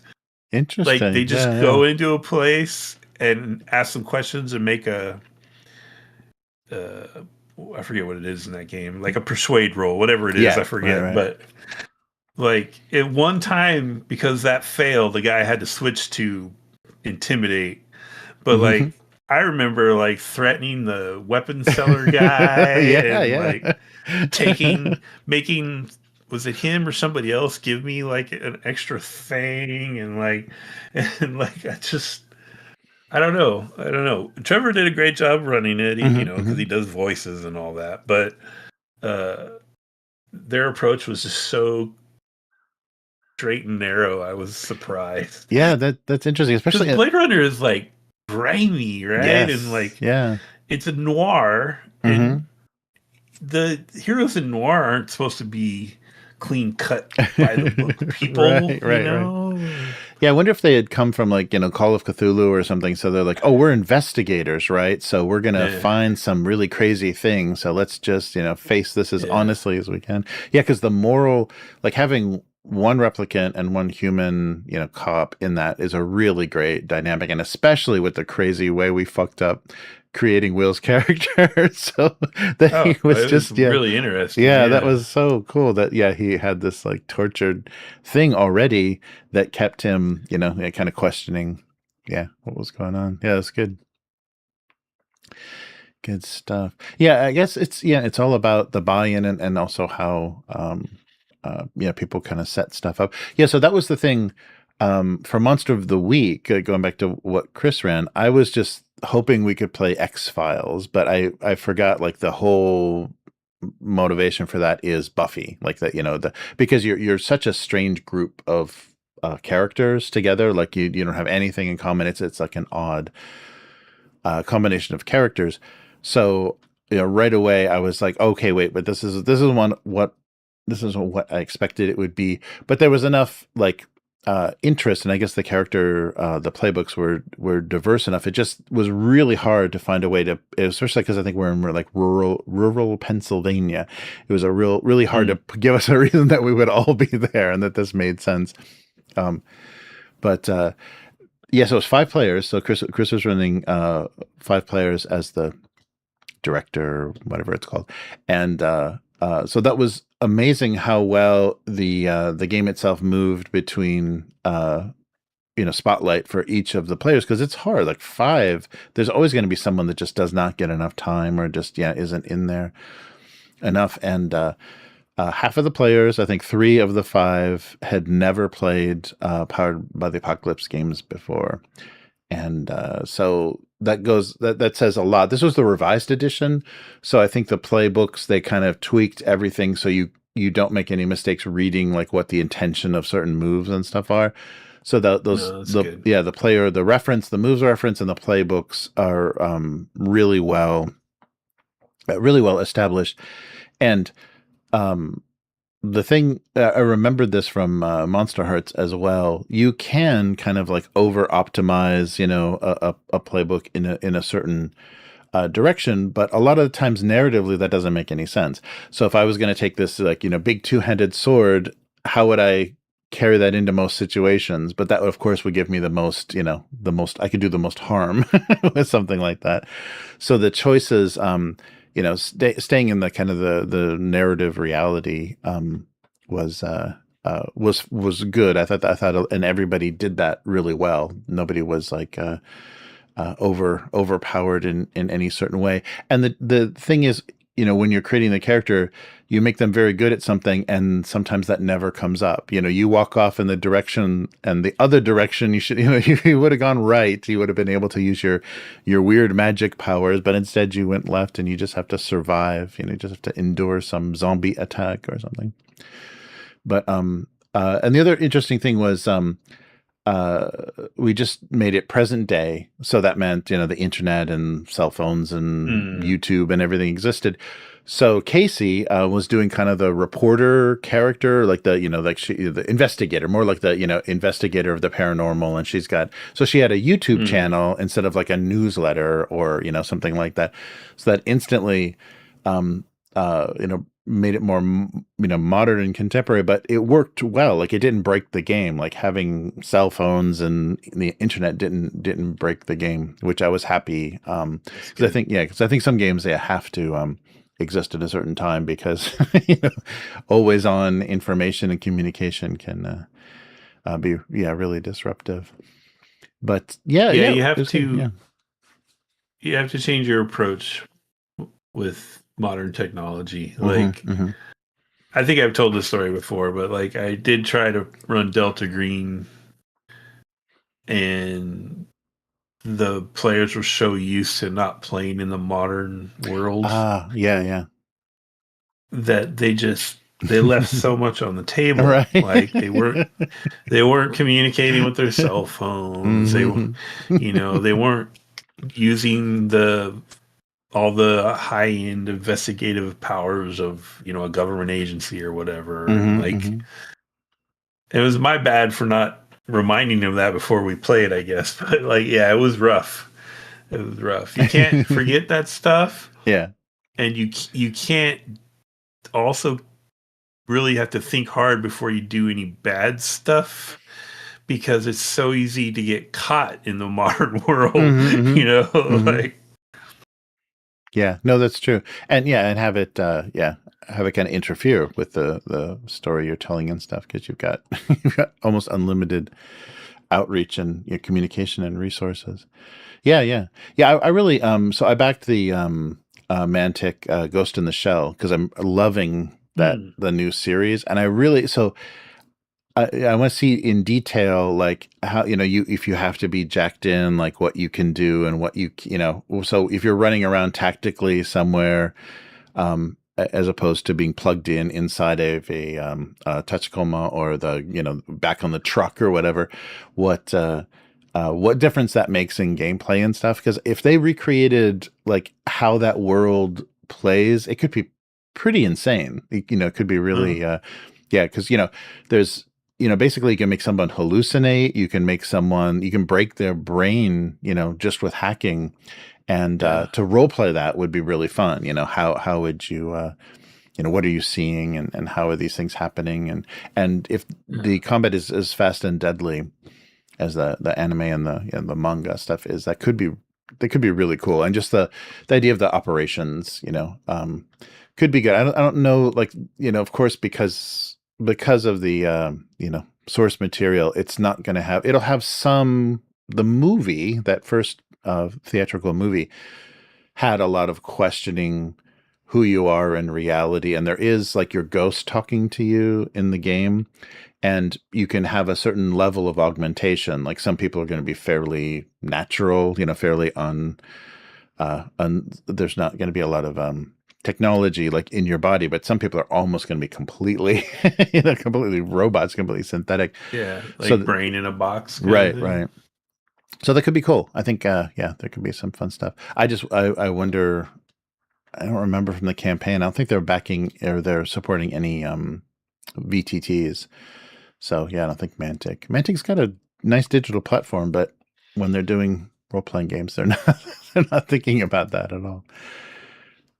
But we'll see how that kind of thing plays, because I think that'll feel, it's got some of the same concerns as Blade Runner, but it's also, and the other cool thing too is it's very international. It's very like worldwide. Like the government organization you play can just be inserted into any situation. So that could give us a huge variety of locales and stuff that might be fun to mix up. Oh, and the other thing we have to play is the Sutra of the Pale Leaves. I got the PDF of that and was reading a little bit of that. So that's the Call of Cthulhu in 80s Japan. So it's basically the King in Yellow, in 80s bubble time Japan. We have to play that. Yeah, the little bit of reading I've done, they did a really good job of capturing it. So can you imagine like you being drawn into Carcosa, but the soundtrack is like Japanese city pop, like 80s city pop. It's like the combination is very cool. Yeah, it could be. I'm surprised that's not a manga or something. Right? Yeah. Yeah, it feels very original, and they did a pretty good like respectful job of like laying out the setting and just kind of Japanese lifestyle and stuff for that time. The only thing I think they do is they put a huge emphasis on, in character creation, you're going to have some Japanese language ability, because in the 80s nobody spoke English. It wasn't as bilingual as it is today. Mm-hmm. So without any Japanese, you're going to be it's going to be a hard go. Oh yeah. But yeah, they did. I couldn't believe how nice they did. How they integrated the King in Yellow. So the sutras are the play, the King in Yellow, in this setting. So yeah, you'll have interaction with this book, and the more you study it, like the further you go into kind of the clutches of the King in Yellow and how you're controlled. So it's got a really cool mechanics. The more warped your reality becomes. Yes, but it being not 1930s, it's going to be 80s Japan. There's going to be some really fun like weird stuff that they do. Yeah, because like seeing someone wearing bizarre clothes that are out of time could be cosplay. You're not going to be instantly you're not going to be instantly freaked out when you see somebody wearing a mask walking down the street. Yeah. So there's some interesting stuff. I think they did a good job, and there's 2 books, I think. So there's like a pretty big, pretty big connected campaign that they say you can kind of play in any order. So we can dip into it and see if we like it, and just play it as a one shot or a couple of sessions, just to give it a try. But if we like it, it's got a lot. There's a lot of material for it. Can I play like a reporter who on the weekends is in one of those rockabilly cosplay kind of groups? Yes. You hang out at the park, and yeah, that'd be cool. That'd be awesome. Yeah, we could have some good character art, I think, for that. You're talking about Trevor having to do all the production for the Blade Runner actual play that he did. I keep thinking about how cool it would be to do some art, and we already have a lot of like really good like old school BX art for what we've been playing, but it would be cool to cut down our sessions to real lean like hour pieces, because there's some really fun stuff and funny moments and stuff, and just to get those edited into real bite-sized stuff, because people are already really enjoying the actual play. So it'd be fun to make it really digestible. I think we could expand that audience, but at the same time, That's like hundreds of hours of work. Yeah, Yeah. forever. But yeah. One positive you'd have compared to some of our other things that you edited like that is it's a much simpler game. So if we do have rules discussions, it's probably completely unimportant and more like just like arguing about bouncing lightning bolts and crap. Right. Yeah, that's true. Yeah, that's true. But yeah, there's some really fun moments, which would be fun to just cut that down to just the gameplay. That'd be really fun. Cool. Yes. So hopefully, hopefully I don't get sick again. We can keep playing. I was so worried last night. I was like, oh no, I'm gonna miss the weekly and the the OSC session and everything. Because I thought I was wrecked. I thought I was like out for the count, but coming back. If I share my screen, does that override my camera image, or does it add a second thing? Oh, let me see. It might. Yeah, let me see if it gives me a second one because I can make a window for it if it does. You want me to try it? Sure. Yeah, give it a shot and see what it does. It'll be on the TV. I can make it bigger too.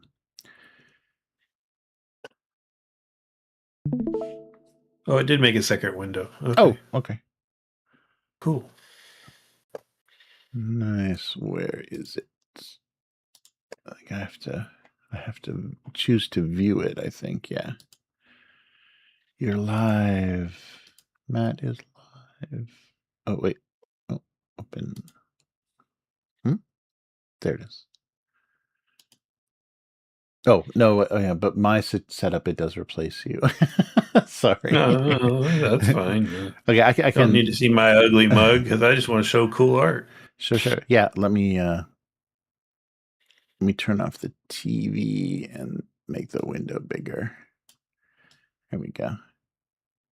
Okay, yeah, you can scroll the. Oh no, you're still there. There's a little mat in the corner there, so it still works. Little mat. Little mat. But it's up. Yep, it's up. Okay. I can't tell because there it is. I see me now. All right. So we'll just do the art because I don't want people just ripping off Trevor. But the world map in 2 pieces because it's a PDF. Mm-hmm. This is also a super simplified PDF, right? So it's not super high res. Oh, right. But the map is pretty cool. But like this kind of stuff, yeah, really good, really gorgeous. Yeah, he's got images in the table of contents all the way through. That's great. Yeah. Little wizard action. This is the one I've been harping on. Yep, this is this Sky Realms of Jaroon tribute picture, which I was like, oh my god, I remember that game. little gondola action there. Gotta have a dragon, right? So there's a dragon. Nice. Where's something going on with my Acrobat? It like errors out now. I don't know what the deal is with that. A little Aragorn action. Nice. Is it mostly one artist, or is it kind of a group of artists? Because it's a group of artists. Oh, okay. Because the style is very consistent. That's nice. I like that. Yeah, I like that a lot. And it's thematically, it's mostly very on point to like whatever area they place it. It makes sense to be there pretty much. There's this one. I like this one quite a bit. Oh, yeah.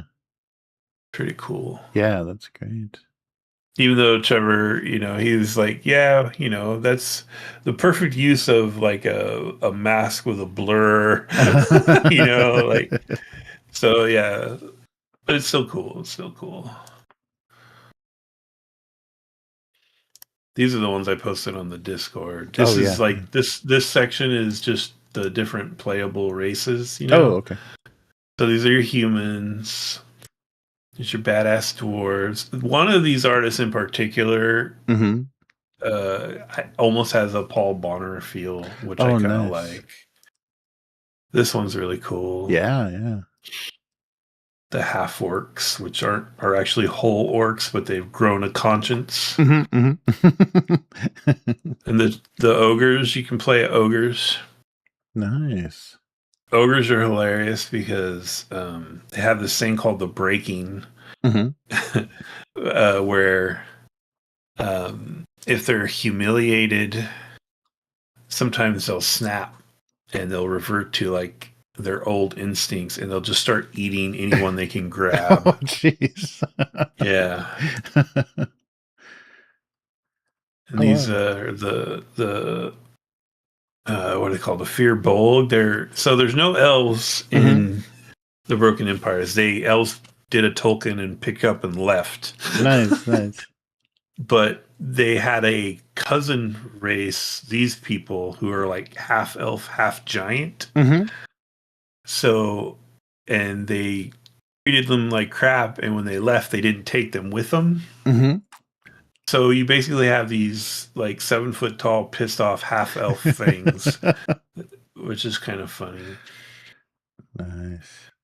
And these are actually humans, but they're called the replaced. Mm-hmm. So they're basically people who were replaced by the dark fae with changelings, Oh, wow. and taken back to the fae realm and just kept as toys and slaves and things like that. And then if you play one, it's because you found a way to escape the fae realm.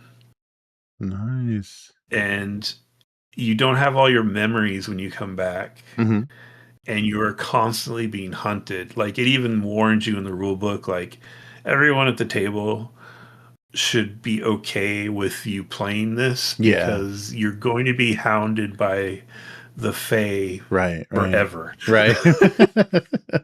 Yeah, definitely Which I be think cool. is kind of cool. I like this one a lot. Oh, yeah. Because it has like a Renaissance oil painting vibe. Mm-hmm. Yeah. And it tells a story, which I really like. Like a lot of these, like, what is this? This is a guy who broke into the crypt, right? And Mm-hmm. he's like satisfied and he's just going to sit there and think about it for a while. Right. I like that a lot.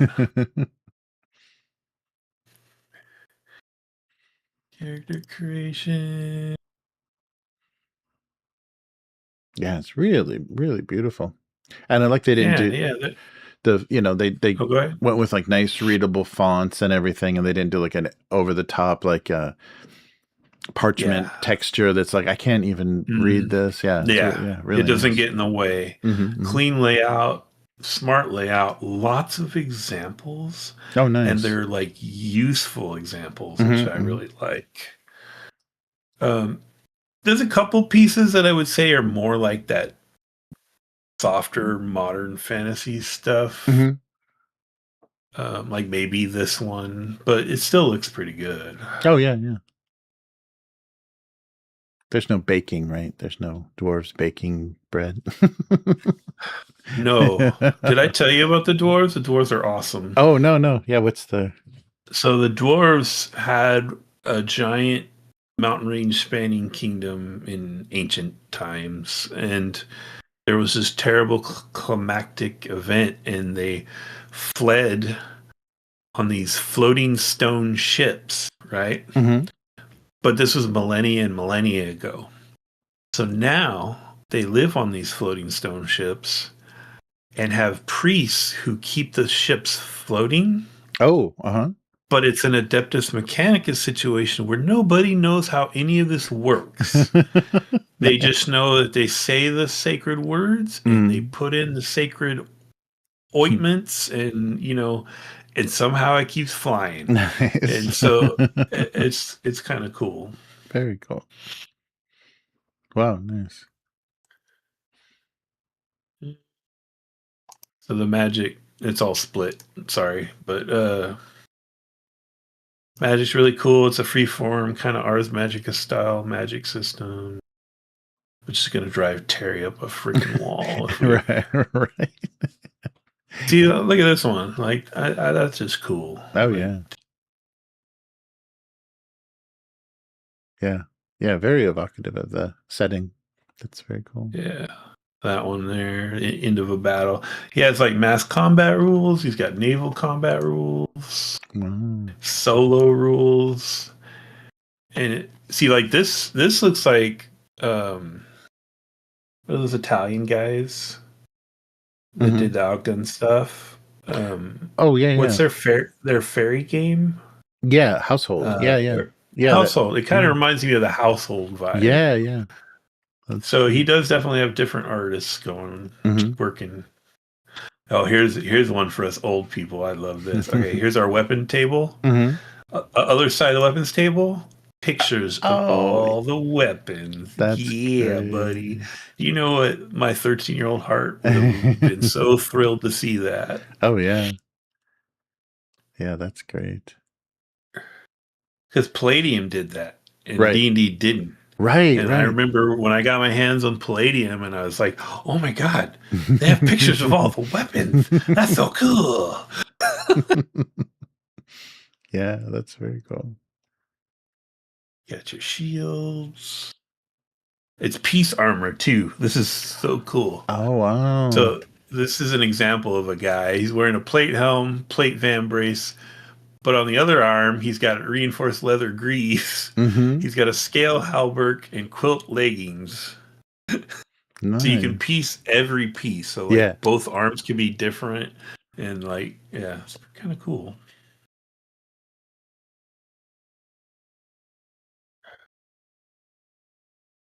Oh yeah, this picture together is really cool. There's a combat maneuver in the game where you can destroy someone's shield. Nice. Yeah. Got some undead going on there. Yeah, there's a lot of, and I think there's like 2 black and white pieces in the whole book. And they look good. Yeah, that's very cool. Yeah, it looks really gorgeous. It's so nice to see because I was looking through a PDF online of the revised 2024 5.5e stuff. Most of the illustrations in those books are horrible. I just their art direction and what they're telling people to do, and there's so many of the weird illustrations of the Saturday morning characters and stuff. There's like they're referencing like really weird stuff that try to do some sort of nostalgia. But yeah, it's really bad. It was really a shame. I mean, because they spent some money to do that, and the artist spent a lot of time on that. But the art is really taking a dive, or at least the art direction for WotC. Speaking of which, oh my gosh. If you want to see some hilarious stuff, go on Reddit and look up Dark Sun right now. Oh no. Yeah. We should probably have Abyss on and have a whole discussion about new versus old Dark Suns. Yeah. That would be fun. It would be fun to look at the old Braum art and even like because remember that the box set for Dark Sun had so many illustrations to kind of show you, things to show the players on a not a ring binder, a spiral bound, kind of flip over thing to show the players. This is where you are. This is this character. To compare that art, because I think a lot of that was Tom Baxa stuff. So a lot of that compared to what they're doing now for it. Yeah, somebody was saying Numenera. Like I think, I don't know if it was Reddit or wherever, but somebody said this is looking like Numenera. This doesn't even look like Dark Sun anymore. It's just, dude, Numenera never did anything for me. We made characters and ran it one time. I ran it one time, and I was just like, I am not feeling this game at all. I feel bad for my local group. So many games I've made them try, and then I just put them down. I was like, nope, sorry guys. Turns out this was not what I wanted to run. But you don't know until you try. I don't know if you saw that falling damage chart I was on earlier, but it has damage based on increments, and the last one's 81 feet plus, and the result is just death. So I'm picturing like an evil, like, Tomb King or something. Like, okay, all pits must be 81 feet deep. Check. Instant death.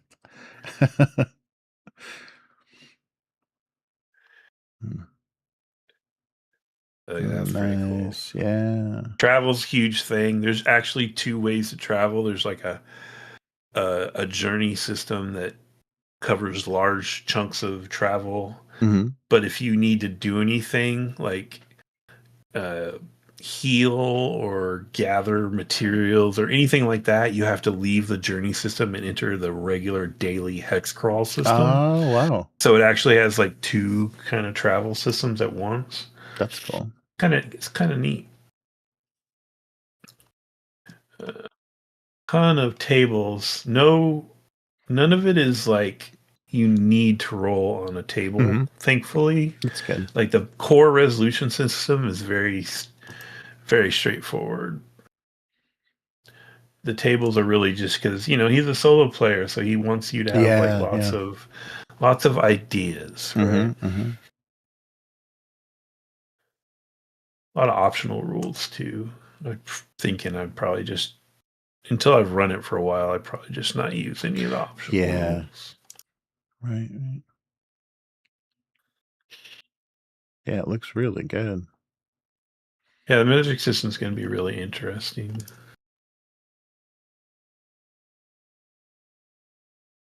So no spell slots? No. It's have you ever played Ars Magica? No.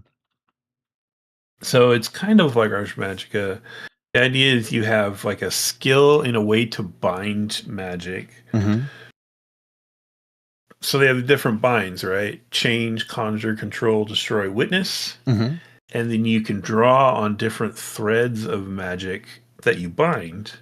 And so those are air, beast, body, earth, fire, plant, spheres, spirit, thought, and water, right? So I want to heal someone. I think they suggested you use was it change and body, right? And then you just work out how powerful of an effect you want, and then that's going to determine how hard it is to accomplish. And it's like Ars Magica, and even more so like Mage the Ascension, if you ever played that. I know that, yeah. I know that's... Where you have to be careful of offending reality, basically. Right. So like the more crazy spell effect you do, the more risk you put yourself at, right? So you have to kind of evaluate, okay, is this something that if a reasonable person saw it happen, they would think, oh yeah, that could happen,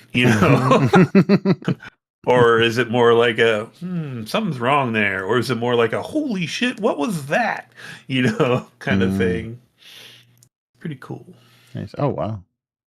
Yeah. So the whole idea is it's like you're pulling on the threads of reality, and so that you hear thread and strand a lot in the terminology. Very cool. But you can do stuff like this, a big old lightning bolt kill a bunch of orcs. Yeah. But it's gonna have consequences.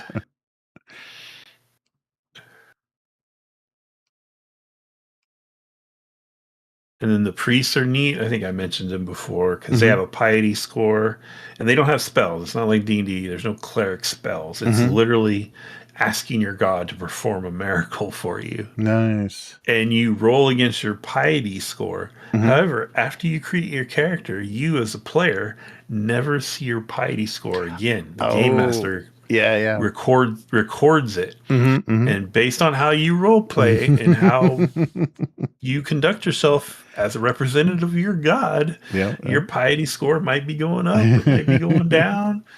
And if it gets too low, one of the gods like avatars or something might come and say, hey buddy, you're screwing up. That's cool.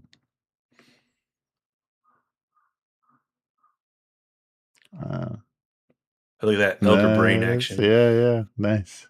That was in his Me, Myself, and Die stuff.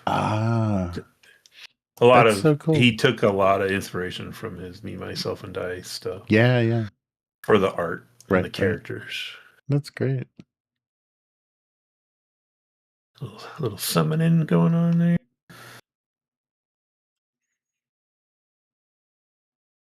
It's a huge book. Yeah. That's so cool. Like scrolling through, we're on like we're not even at page 400, and there's 667 pages. Wow. I'll skip ahead. Sorry.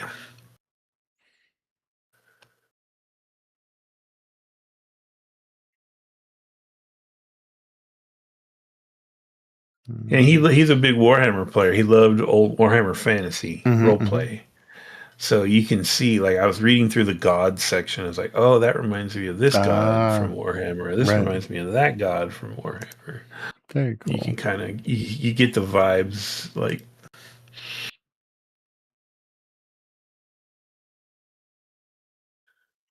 That's cool.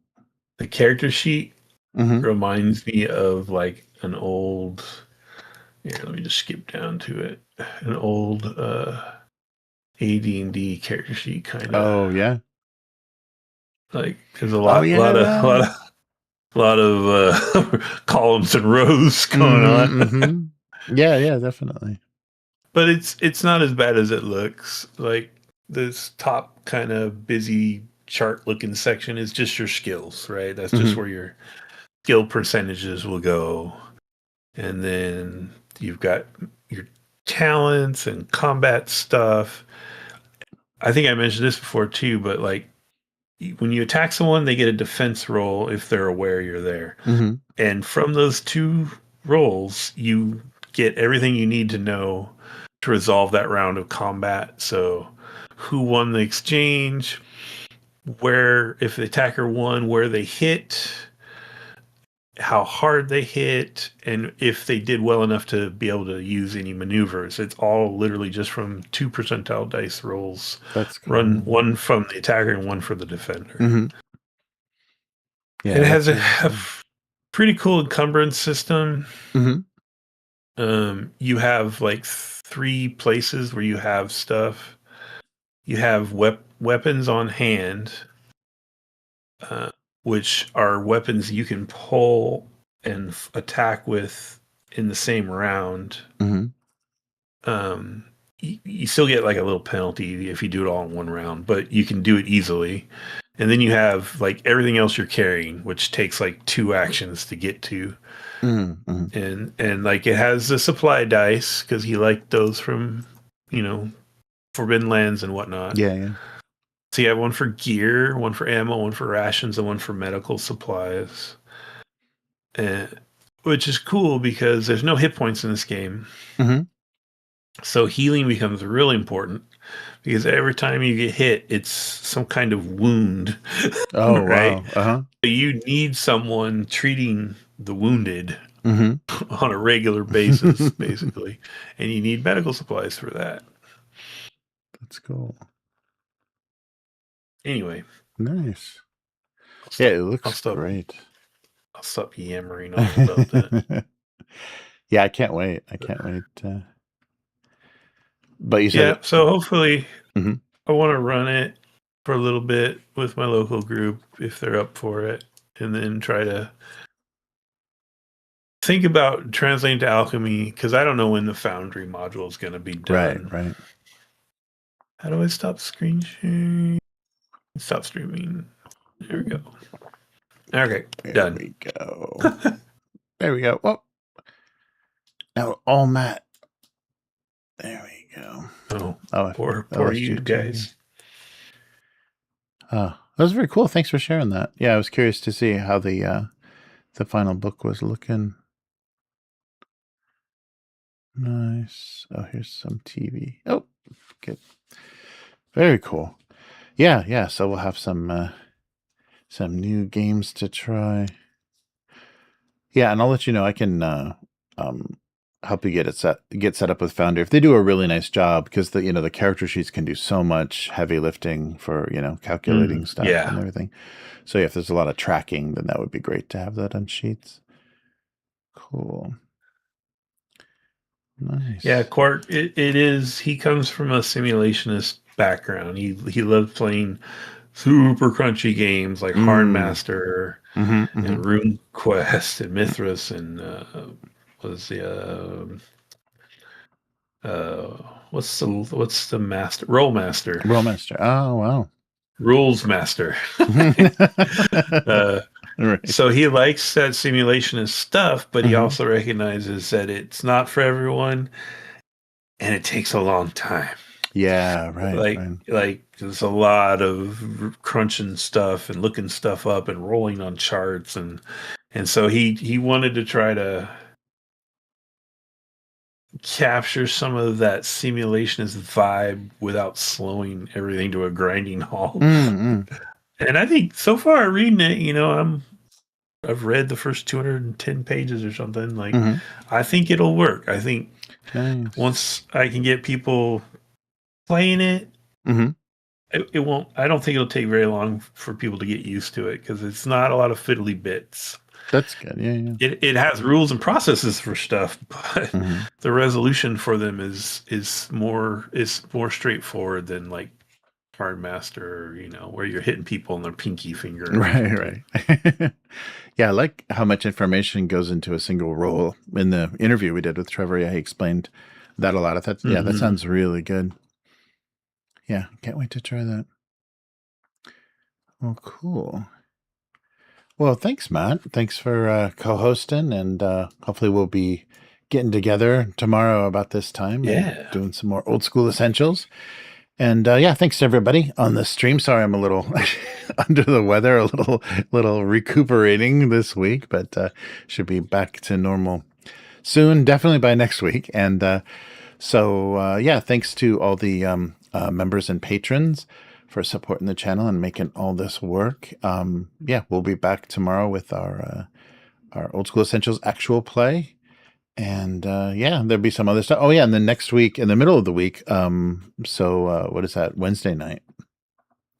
Fate, right? Matt, yeah, Matt and Clarion have been putting something together that I can't wait to try out. So yeah, we'll have another actual play in the middle of the week. So thanks for joining us. And yep, thanks again, Matt. We'll be back again soon. Bye. Goodbye. There we go. Oh. Very cool. Yeah, thanks for sharing. The artwork looks so good. It's a really beautiful book. Hope I didn't make you stay up later or stay on longer than you wanted to. Oh no, I'm fine. I'm not gonna get any better or worse. I just need just need a good night's sleep. Is all. So that's not coming for a while. Cool. But yeah, and keep. I like what you've been talking about with Broken Empires on the Discord. Keep letting us know, as you're reading it, what you come up with. Did you look at that chart I posted that triggered Abyss? Oh yeah. That's so funny. I thought it was a hilarious chart. It's not a combat chart. It's literally if you have an infected wound. Oh, thank you.